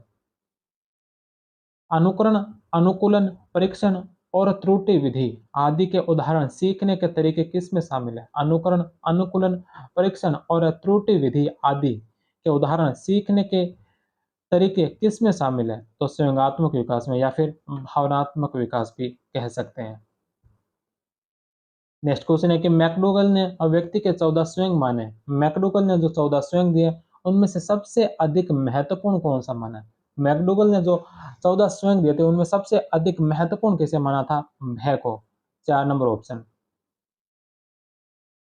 मैकडोगल तथा गिलफोर्ड ने 14 प्रमुख स्वयं बताए जिनमें क्रोध, भय, वात्सल्य, अधिकार, भावना, आमोद, भूख, कृति भाव, कामुकता, आत्माभिमान, एकाकीपन, आश्चर्य, करुणा, आत्महीनता और घृणा है। नेक्स्ट क्वेश्चन है कि मैकडूगल के अनुसार संयोगों की संख्या। मैकडूगल के अनुसार संयोगों की संख्या कितनी है? तो मैकडूगल ने 14 संयोग बताए, अभी पढ़े। मैकडूगल के अनुसार निम्नलिखित में से कौन सी मूल प्रवृत्ति और संयोग का गलत संयोजन है? मूल प्रवृत्ति और संयोग दे रखे हैं, संयोग और उनकी मूल प्रवृत्ति दे रखे, तो उनमें से कौन सा जो सुमेलित नहीं है? सबसे पहले पलायन। पलायन मूल प्रवृत्ति का संयोग भय, युयुत्सा, युयुत्सा का क्रोध, निवृत्ति, निवृत्ति का घृणा और जिज्ञासा। जिज्ञासा का जो मूल प्रवृत्ति है, इसका संयोग करुणा नहीं होगा। जिज्ञासा का जो संयोग होता है वो होता है आश्चर्य। जिज्ञासा का जो संयोग होगा वो होगा आश्चर्य, आश्चर्य संयोग होगा। तो इसमें 4 नंबर जो इसमें सुमेलित नहीं है, 1, 2 और 3 सुमेलित है। मूल प्रवृत्ति का स्वयं से संबंध। मूल प्रवृत्ति सामने स्वयं दे रखे हैं। सामूहिकता, सामूहिकता का भावना, रचनात्मक का स्वयं, सृजनात्मकता, शिशु रक्षा का वात्सल्य, हास्य का आमोद, पलायन का भय, युत्सा का क्रोध, निवृत्ति का घृणा और जिज्ञासा का जो आश्चर्य है। नेक्स्ट क्वेश्चन है कि मैकडूगल के सिद्धांत के अनुसार निम्न जोड़ा मूल प्रवृत्ति संयोग नहीं है, कौन सा जोड़ा सही है? इसमें से कौन सा जोड़ा है जो सही है? पलायन। पलायन मूल मूल प्रवृत्ति का जो संयोग होता है हवस नहीं होता। पलायन मूल प्रवृत्ति का जो संयोग होता है वो होता है भय। तो पहला इसमें गलत है, दूसरा भी गलत है। जिज्ञासा, जिज्ञासा का प्रेम नहीं है। जिज्ञासा का जो होता है स्वयं, जिज्ञासा का जो स्वयं होता है वो जिज्ञासा का स्वयं होता है आश्चर्य। तो इसमें दूसरा भी गलत है। तीसरा हास्य मनोरंजन। हास्य जो मूल प्रवृत्ति है उसका स्वयं स्वयं जो है यह मनोरंजन है। तो तीसरा ऑप्शन इसके अंदर सही होगा। नेक्स्ट क्वेश्चन है कि किसी व्यक्ति के सामूहिक संप्रेषण, समझ, अन्य व्यक्तियों के बारे में समझ, पारस्परिक कौशल, मित्रता, अंतरंग संबंध और नैतिक तर्कणा तथा व्यवहार में होने वाले परिवर्तन निम्न में से किस विकास का सर्वोत्तम उदाहरण है? किसी व्यक्ति के सामूहिक संप्रेषण, समझ, अन्य व्यक्तियों के बारे में समझ, पारस्परिक कौशल, मित्रता, अंतरंग संबंध, नैतिक तर्कना तर्कना तथा व्यवहार में होने वाले परिवर्तन निम्न में से किस विकास का सर्वोत्तम उदाहरण है? तो यह सामूहिक तथा सामाजिक विकास, 2 नंबर ऑप्शन है। इसके पश्चात अब हम अगला डेवलपमेंट के इस पार्ट में हम अगला पढ़ते हैं संज्ञानात्मक विकास। संज्ञानात्मक विकास, कॉग्निटिव डेवलपमेंट। किशोरावस्था में संज्ञानात्मक विकास की विशेषता है। किशोरावस्था में संज्ञानात्मक विकास की विशेषता क्या है? तर्क के साथ समस्याओं के समाधान की योग्यता में वृद्धि। किशोरावस्था में संज्ञानात्मक विकास जो है तर्क के साथ समस्याओं के समाधान की योग्यता में वृद्धि, 1 नंबर ऑप्शन। नेक्स्ट क्वेश्चन है कि निम्न में से कौन सी संज्ञानात्मक उपलब्धि किशोरावस्था से संबंधित है? कौन से जो किशोरावस्था से संबंधित है? पहले कि प्रस्तावित मंतव्य की तार्किक आवश्यकता को समझना, प्रस्तावित मंतव्य की तार्किक आवश्यकता को समझना, निर्णय करने की व्यूहरचना में सुधार होना, मूर्त सूचनाओं के बारे में ज्यादा व्यवस्थित रूप से एवं तार्किक दृष्टिकोण से विचार करना। प्रस्तावित मंतव्य की तार्किक आवश्यकता को समझना, निर्णय करने की व्यूहरचना में सुधार होना, मूर्त सूचनाओं के बारे में ज्यादा व्यवस्थित रूप एवं तार्किक दृष्टिकोण से विचार करना। तो ये तीनों ही है जो ये किशोरावस्था की संज्ञानात्मक उपलब्धि से संबंधित सत्य कथन है। तो 4 नंबर ऑप्शन सभी विकल्प सही है। नेक्स्ट क्वेश्चन है कि किशोरावस्था में संज्ञानात्मक विकास की विशेषता है। किशोरावस्था में संज्ञानात्मक विकास की विशेषता कौन सी है? दोहराने की प्रवृत्ति, अनुकरण द्वारा सीखने की प्रवृत्ति, बुद्धि का अधिकतम विकास या फिर मूल्य परिवर्तनात्मक व्यवहार। तो बुद्धि का अधिकतम विकास, बुद्धि का जो अधिकतम विकास, 3 नंबर ऑप्शन। नेक्स्ट क्वेश्चन है कि संज्ञानात्मक विकास से तात्पर्य है। संज्ञानात्मक विकास से क्या तात्पर्य है? व्यापक एवं स्थायी ज्ञान का विकास। संज्ञानात्मक विकास यानी कि व्यापक विकास होगा, स्थायी ज्ञान का विकास। व्यापक और स्थायी ज्ञान का विकास, स्थायी ज्ञान का विकास, संज्ञानात्मक विकास। तो ये सही है। व्यापक एवं स्थायी शारीरिक विकास, शारीरिक विकास इसमें नहीं, इसमें ज्ञान का बौद्धिक विकास के बारे में बात की गई है, शारीरिक विकास के बारे में। दूसरा ऑप्शन गलत है। तीसरा व्यापक एवं स्थायी बौद्धिक विकास, तो बौद्धिक विकास भी इसमें होगा, क्रियात्मक विकास नहीं होगा। तो इसमें स्थायी व्यापक एवं स्थायी ज्ञान का विकास और व्यापक और स्थायी बौद्धिक विकास, इसमें 1 और 3, 1 एंड 3 इसमें दोनों ही हैं जो इसके सही होंगे। पहला भी सही होगा, तीसरा भी इसका सही होगा। नेक्स्ट क्वेश्चन है कि संज्ञान का अर्थ है। संज्ञान का अर्थ क्या है? संज्ञान का अर्थ इसमें से क्या है? कर्म या कार्य व भाषा के माध्यम से स्वयं और दुनिया को समझना। अपने कर्म के व भाषा के माध्यम से जो स्वयं को और दुनिया को समझना ही संज्ञान है। 1 नंबर ऑप्शन। संज्ञानात्मक विकास कॉग्निटिव डेवलपमेंट का निर्धारक है। संज्ञानात्मक विकास का निर्धारक आनुवांशिकता। 4 नंबर ऑप्शन। नेक्स्ट क्वेश्चन है कि कौन सा जो विकास है यह धारणा, कल्पना, तर्क, समस्या और समाधान से संबंधित है? कौन सा विकास धारणा से, कल्पना से, तर्क और समस्या समाधान से संबंधित है? तो संज्ञानात्मक विकास। 3 नंबर ऑप्शन। बालक के संज्ञानात्मक विकास के क्षेत्र में योगदान देने वाले मनोवैज्ञानिक। संज्ञानात्मक बालक के संज्ञानात्मक विकास के क्षेत्र में योगदान देने वाले मनोवैज्ञानिक जीन प्याजे।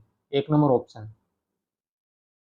जीन पियाजे ने बाल मनोविज्ञान पर सर्वाधिक 32 पुस्तकों की रचना की है। जीन पियाजे ने बाल मनोविज्ञान पर जो 32 पुस्तकें लिखी है, जिनमें से प्रमुख है संसार के बच्चों के विचार, child concept of the world 1920, बालक का चिंतन भाषण, language and thought of child 1926। इसके अलावा बच्चों के नैतिक निर्णय, moral judgement of the child 1930। ये जो जीन पियाजे की प्रमुख पुस्तकें हैं।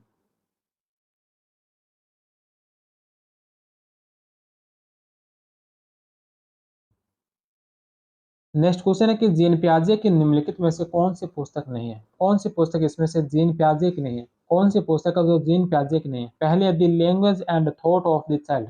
Language and thought of the child, thought of the child 1926 जो हमने अभी देखी थी, यह जीन पियाजे की है। दूसरी the child conception of the time 1946, यह भी हमने अभी देखी थी, जो ये भी जीन पियाजे की है। साइकोलॉजी एंड चाइल्ड डेवलपमेंट 1953, 1953 की साइकोलॉजी एंड चाइल्ड डेवलपमेंट है, यह जीन पियाजे की नहीं है। चौथा है कि the psychology of the child, the psychology of the child 1969 में प्रकाशित है, भी जीन पियाजे की ही है। तो 1, 2 और 4 जीन पियाजे के, तीसरी पुस्तक जीन पियाजे की नहीं है। नेक्स्ट क्वेश्चन है कि ब्रूनर ने संज्ञानात्मक विकास के 3 महत्वपूर्ण चरण, ब्रूनर ने संज्ञानात्मक विकास के 3 महत्वपूर्ण चरणों की पहचान कीजिए। निम्नलिखित में से इन चरणों के सही क्रम का चयन कीजिए। ब्रूनर ने संज्ञानात्मक विकास से संबंधित जो 3 महत्वपूर्ण चरण दिए थे, इनमें से जो कौन से हैं जो इसमें से सही होंगे? तो इसमें से जो सही होंगे वो होंगे इनेक्टिव, फिर प्रतीकात्मक और प्रतीकात्मक। इनेक्टिव, इनेक्टिव या फिर जिसे हम कह सकते हैं क्रियात्मक है, क्रियात्मक कह सकते हैं, जिसे अधिनियमात्मक कह सकते हैं। दूसरा अनुप्रतीकात्मक और तीसरा जो प्रतीकात्मक। तो इस प्रकार से जो 3 बताए थे, जो इनेक्टिव है, इनेक्टिव जो 0 से लेकर 3 वर्ष के मध्य होता है। अनुप्रतीकात्मक 3 से 12 वर्ष, और प्रतीकात्मक, प्रतीकात्मक जो 12 वर्ष के पश्चात। तो इसमें 3 नंबर ऑप्शन जो इसका राइट होगा। संज्ञानात्मक विकास का अध्ययन जे.एस. ब्रूनर के द्वारा किया गया। उन्होंने पियाजे के सिद्धांत को अधिक उन्नत बनाने की कोशिश की। ब्रूनर के अनुसार शिशु अपनी अनुभूतियों को मानसिक रूप से 3 तरीकों के द्वारा बताता है। 3 तरीके कौन से? सबसे पहले सक्रियता, सक्रियता या जिसे इनेक्टिव कहा गया, इसी को क्रियात्मक कहा जाता है, इसी को अधिनियम कहा जाता है। तो इसमें 0 से 3 वर्ष, सक्रियता एक ऐसा तरीका है जिसमें शिशु अपनी अनुभूतियों को क्रिया द्वारा व्यक्त करता है, जैसे दूध की बोतल देकर शिशु द्वारा मुंह चलाना, हाथ पैर फेंकना एक सक्रियता विधि का उदाहरण है, जिसके द्वारा दूध पीने की इच्छा की अभिव्यक्ति कर रहा है।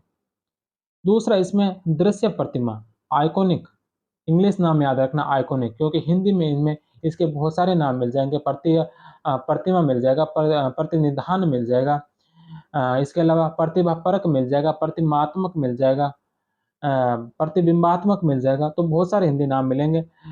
दृश्य प्रतिमा मिल गया, आइकॉनिक नाम इसमें याद रखना। 3 से 12 वर्ष के मध्य। दृश्य प्रतिमा विधि में बालक अपने मन में कुछ दृश्य प्रतिमाएं बनाकर अपनी अनुभूतियों की अभिव्यक्ति करता है तथा सांकेतिक विधि में बालक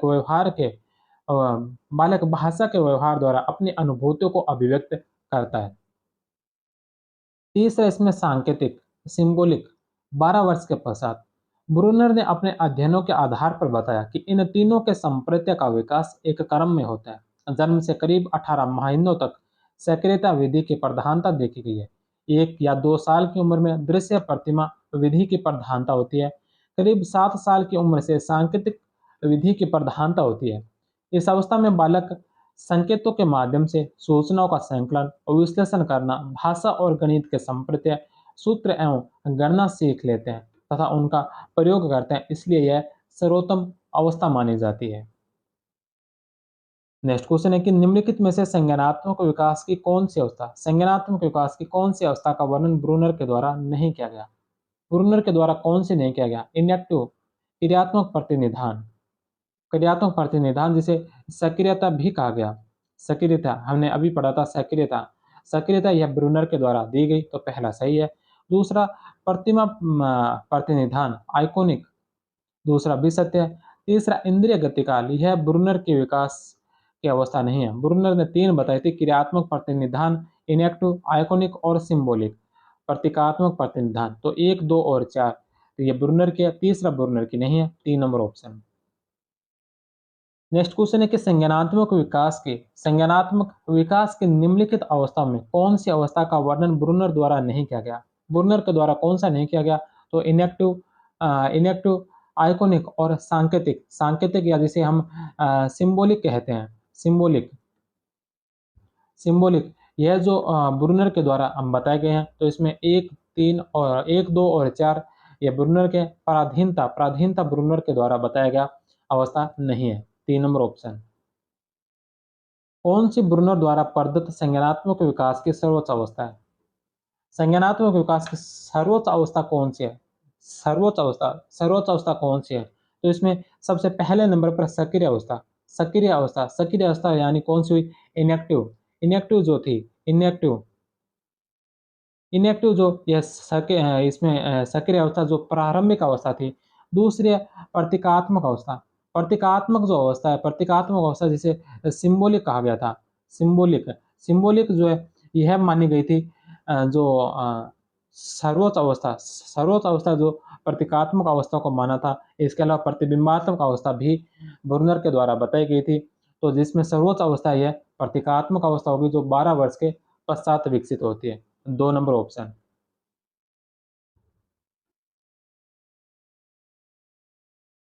नेक्स्ट क्वेश्चन है कि निम्नलिखित में से कौन सी रणनीति ब्रूनर ने संप्रत्य निर्माण में नहीं पहचानी? कौन सी रणनीति ब्रूनर ने संप्रत्य निर्माण में नहीं पहचानी? 4 नंबर ऑप्शन। इसके पश्चात अब अगला जो डेवलपमेंट का जो प्रकार है, इसमें हम अगला अब जो देखेंगे वो देखेंगे नैतिक विकास। इसका पहला प्रश्न है कि किशोरों के नैतिक विकास के लिए सबसे महत्वपूर्ण कारक है। किशोरों के नैतिक विकास के लिए सबसे महत्वपूर्ण कारक कौन सा है? सबसे महत्वपूर्ण कारक है कि स्वयं आदर्श प्रस्तुत करें। हम किसी को ज्ञान कितना ही दे, लेकिन हम अगर स्वयं आदर्श प्रस्तुत करें तो वह सबसे महत्वपूर्ण कारक माना जाता है, 3 नंबर ऑप्शन। 7-8 वर्ष के बच्चे सामाजिक मानदंडों के आधार पर 7-8 वर्ष के बच्चे सामाजिक मानदंडों के आधार पर अच्छे बुरे में भेद करने लगते हैं। यह बाल्यावस्था का कौन सा सामाजिक विकास है? 7-8 वर्ष के बच्चे जो सामाजिक मानदंडों के आधार पर अच्छे बुरे में भेद करने लगते हैं, यह बाल्यावस्था का कौन सा सामाजिक विकास है? नैतिक विकास।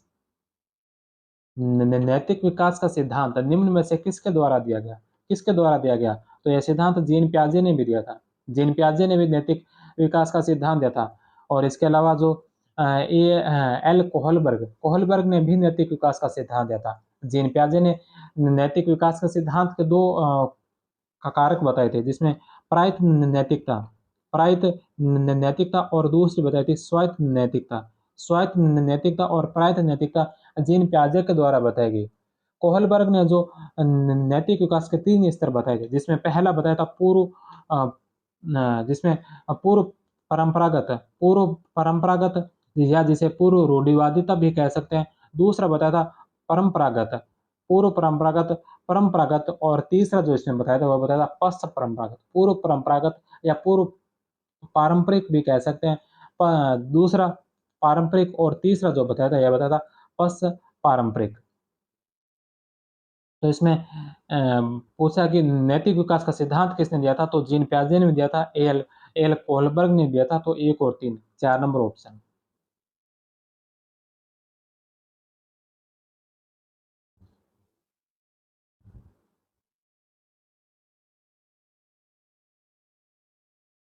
नेक्स्ट क्वेश्चन है कि नैतिक विकास में प्रश्नों के सही और गलत संबंधित निर्णय से संबंधित चिंतन की प्रक्रिया कहलाती है। नैतिक विकास में प्रश्नों के सही और गलत संबंधित निर्णय में सम्मिलित चिंतन की प्रक्रिया क्या कहलाती है? नैतिक तार्किकता। 2 नंबर ऑप्शन। नेक्स्ट क्वेश्चन है कि निम्नलिखित में से कौन सा स्तर लॉरेंस कोहलबर्ग के नैतिक विकास के सिद्धांत में नहीं है? कोहलबर्ग ने जो नैतिक विकास के सिद्धांत दिए थे जिसमें 3 सिद्धांत दिए थे, पूर्व पारंपरिक, पारंपरिक और पश्चिम पारंपरिक। इनको फिर आगे और डिवाइड किया था जिसको हम आगे देखेंगे। तो इनमें कौन सा सिद्धांत कोहलबर्ग के नैतिक विकास के सिद्धांत में सम्मिलित नहीं है? तो इसमें परंपरागत स्तर बताया था, पूर्व नैतिक स्तर बताया था, आत्म नैतिक स्तर बताया था, क्रियात्मक स्तर इसमें कोहलबर्ग के द्वारा नहीं बताया गया। 3 नंबर ऑप्शन। कोहलबर्ग ने सर्वप्रथम नैतिकता विकास सिद्धांत 1969 में दिया, सन 1981 में और सन 1984 में इसे संशोधित किया।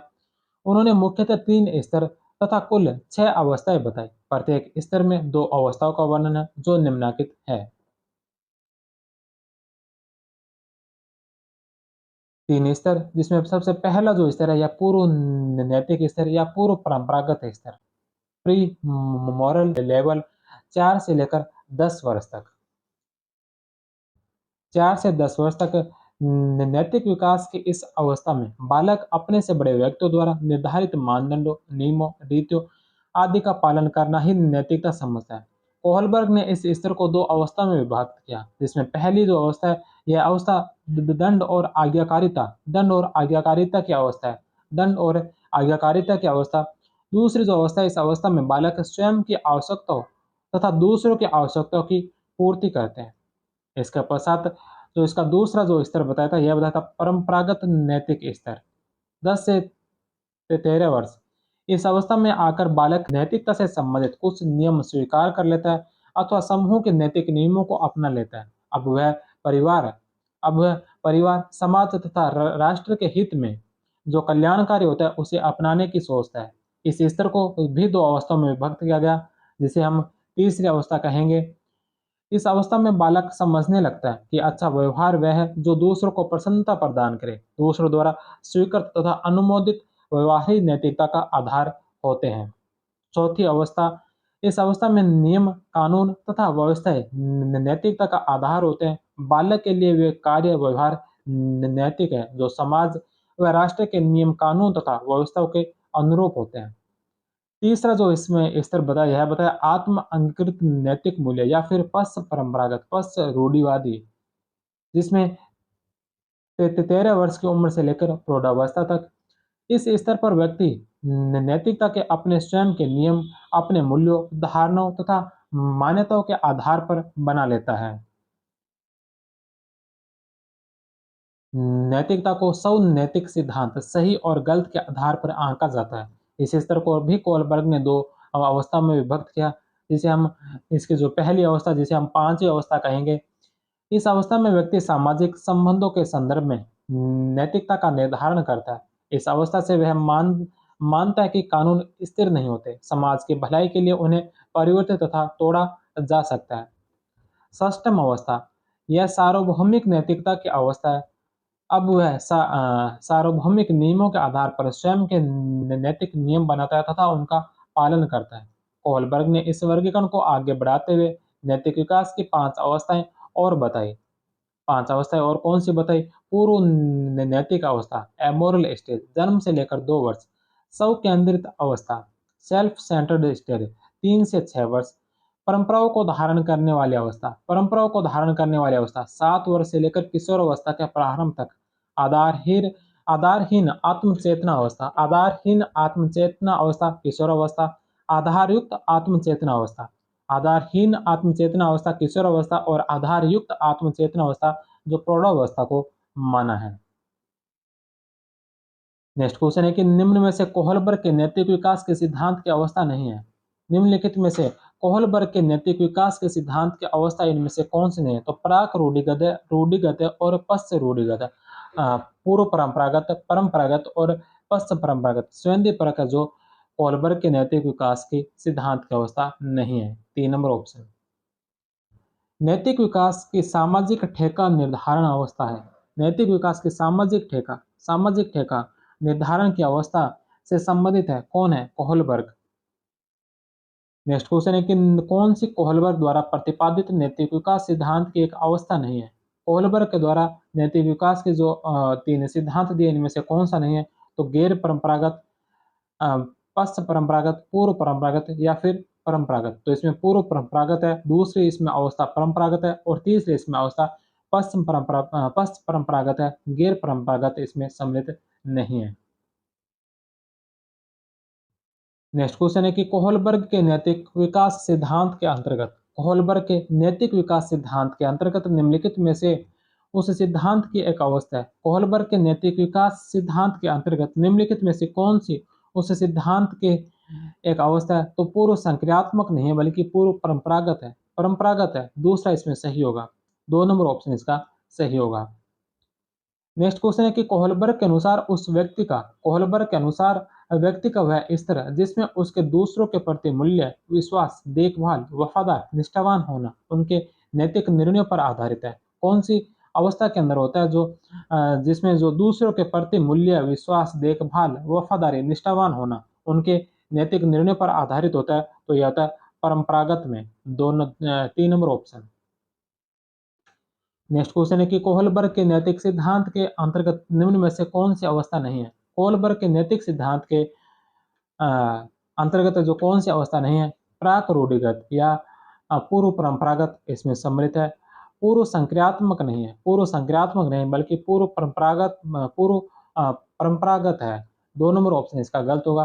प्राक रूढ़िगत है, रूढ़िगत है और पश्च रूढ़िगत है। नेक्स्ट क्वेश्चन है कि कोलबर्ग के अनुसार परंपरागत नैतिक स्तर बना रहता है, परंपरागत नैतिक स्तर बना रहता है कौन सी एज के अंदर? तो यह रहता है 10 से 13 वर्ष। 2 नंबर ऑप्शन। नेक्स्ट क्वेश्चन है कि कोहलबर्ग के नैतिक विकास सिद्धांत की 5वीं अवस्था है। कोहलबर्ग के नैतिक विकास सिद्धांत की 5वीं अवस्था कौन सी है? 5वीं अवस्था, 5वीं अवस्था में सामाजिक अनुबंध एवं व्यक्तिगत अधिकार, सामाजिक अनुबंध एवं व्यक्तिगत अधिकार जो 5वीं अवस्था है। सामाजिक कर्म को लागू करना, यह जो 4थी अवस्था है। आज्ञाकारिता एवं दंड उन्मुखीकरण, यह जो सबसे पहली अवस्था माना जाता है। तो 5वीं अवस्था जो है सामाजिक अनुबंध एवं व्यक्तिगत अधिकार। 4 नंबर ऑप्शन। नेक्स्ट क्वेश्चन है कि कोहलबर्ग ने अपने नैतिक तार्किकता विकास सिद्धांत, कोहलबर्ग ने अपने नैतिक तार्किकता विकास सिद्धांत theory of moral reasoning development को प्रतिपादित करने के लिए किए गए शोध में किस आयु वर्ग के बच्चों को सम्मिलित किया था? कोहलबर्ग ने जो ये तार्किकता विकास जो सिद्धांत दिया था इसमें शोध के लिए कौन से आयु वर्ग के बच्चों को सम्मिलित किया था? 10 से लेकर 16 वर्ष के बच्चों को। 3 नंबर ऑप्शन। नेक्स्ट क्वेश्चन है कि के कोहलबर्ग के द्वारा दिए गए नैतिक विकास के निम्नलिखित स्तरों को आरोही क्रम में व्यवस्थित कीजिए। कोहलबर्ग ने जो नैतिक विकास के जो स्तर बताए थे उनको आरोही क्रम में व्यवस्थित कीजिए। तो इसमें जो सबसे पहले नंबर पर आएगा पूर्व नैतिक स्तर, इसके पश्चात दूसरे नंबर पर इसमें आएगा परंपरागत नैतिक स्तर और तीसरे नंबर पर आएगा आत्म अंगीकृत नैतिक सिद्धांत। पूर्व परंपरागत, परंपरागत और पश्च परंपरागत जिसे कहा जा सकता है। तो इसमें 1, 3 और 2, 1, 3 और 2, 2 नंबर ऑप्शन। नेक्स्ट क्वेश्चन है कि कोहलबर्ग के सिद्धांत के अनुसार व्यक्तिगत आवश्यकताओं एवं दूसरों के नियम सही या गलत का निर्धारण करते हैं। कोहलबर्ग के सिद्धांत के अनुसार व्यक्तिगत आवश्यकताएं एवं दूसरों के नियम सही और गलत का निर्धारण करते हैं। यह नैतिक विकास के किस स्तर का प्रतिनिधित्व करते हैं? नैतिक विकास के कौन से स्तर का प्रतिनिधित्व करते हैं? पश्चिम परंपरागत, 3 नंबर ऑप्शन। नेक्स्ट क्वेश्चन है कि हेंज दुविधा निम्नलिखित में से किस सिद्धांत से संबंधित है? हेंज दुविधा जो कौन से सिद्धांत से संबंधित है? कोहलबर्ग के नैतिक विकास से संबंधित, 2 नंबर ऑप्शन। कोहलबर्ग ने हेंज दुविधा के अध्ययन के आधार पर नैतिक विकास की 6 अवस्थाएं बताई। हेंज की पत्नी कैंसर से पीड़ित थी तथा उसके पास दवाई खरीदने के $1000 थे, जबकि दवाई $2000 की थी, जिस कारण उसने दवाई को चुराया। इसी दुविधा पर बच्चों से 10 से 16 वर्ष के बच्चों से इस पर प्रयोग किया गया था। ये हेंज वाली कहानी आपने पढ़ रखी होगी कि वो किस प्रकार दुकान के अंदर जाता है, चोरी करता है। तो इसी कहानी को जो अलग-अलग बच्चों को दिखाया गया, फिर अलग-अलग बच्चों से उसके बारे में पूछा गया, तो किसी ने कहा कि हाँ, चोरी करना सही था, किसी ने कहा चोरी करना गलत था।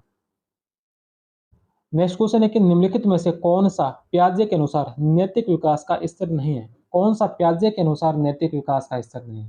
पियाजे के अनुसार नैतिक विकास का स्तर कौन-सा नहीं है? तो पियाजे ने नैतिक यथार्थवाद बताया, नैतिक सापेक्षता बताई, नैतिक समानता बताई, नैतिक अधिकार का स्तर नहीं बताया था। 1 नंबर ऑप्शन। पियाजे ने नैतिक विकास की अवस्था को ध्यान में रखते हुए संपूर्ण विकास काल को नैतिकता के 3 स्तर बनाए, जिनमें नैतिक यथार्थता, नैतिक समानता और नैतिक सापेक्षता। नैतिक यथार्थता इसे विषम नैतिकता भी कहा जाता है। इसका कार्यकाल 2 से लेकर 7-8 वर्ष तक होता है। नैतिक समानता इसमें बालक की अंतःक्रिया समानता तथा लेन देन के संबंधों पर आधारित होती है। इसका कार्यकाल 8 से 12 वर्ष तक होता है।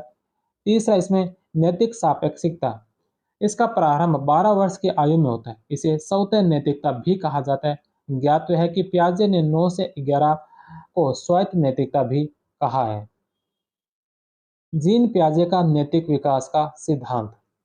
जीन पियाजे ने the moral judgement of the child 1932 में बताया कि 5 वर्ष तक बालक गैर नैतिक होता है। इन्होंने नैतिक विकास को 2 भागों में बांटा। प्रायत नैतिकता की अवस्था, पर केंद्रित उन्मुखता, 2 से 8 वर्ष। इस अवस्था में नैतिक वास्तविकता की अवस्था तथा दबाव की नैतिकता की अवस्था भी कहा जाता है। यह नैतिक विकास की पहली अवस्था है जिसे प्राय सभी बच्चे गुजरते हैं। बड़ों को नियम के स्रोत के रूप में देखना।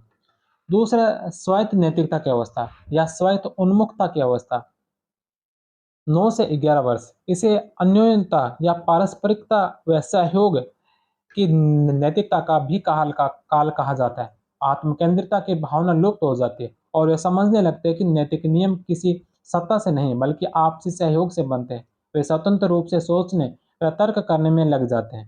कार्य का इरादा महत्वपूर्ण है, परिणाम नहीं। कार्य का इरादा को महत्वपूर्ण मानते, कर्म करो, फल की इच्छा न करो, परिणाम नहीं। उदाहरण, यदि कोई बच्चा किसी कलम चुरा लेता है और बाद में सीढ़ी से गिरकर घायल हो जाता है, तो वह सोचता है कि ऐसा इसलिए हुआ क्योंकि उसने चोरी की थी। यह बालक की प्रायत अवस्था है, परंतु स्वायत्त अवस्था में आ जाने पर बच्चा ऐसा नहीं सोचता, क्योंकि अब वह समझने लगता है कि वह इसलिए गिरकर घायल हो क्योंकि वह सीढ़ी पर ध्यान देकर नहीं चला।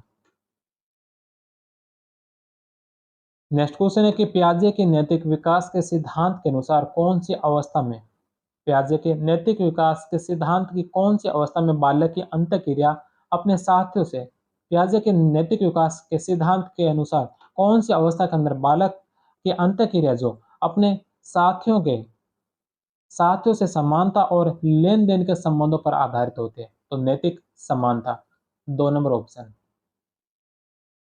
नेक्स्ट क्वेश्चन है कि पियाजे के अनुसार नैतिक विकास की अवस्थाएं इंगित करती है। नैतिक विकास की अवस्थाएं सबसे पहले नंबर पर है संक्रमण अवस्था।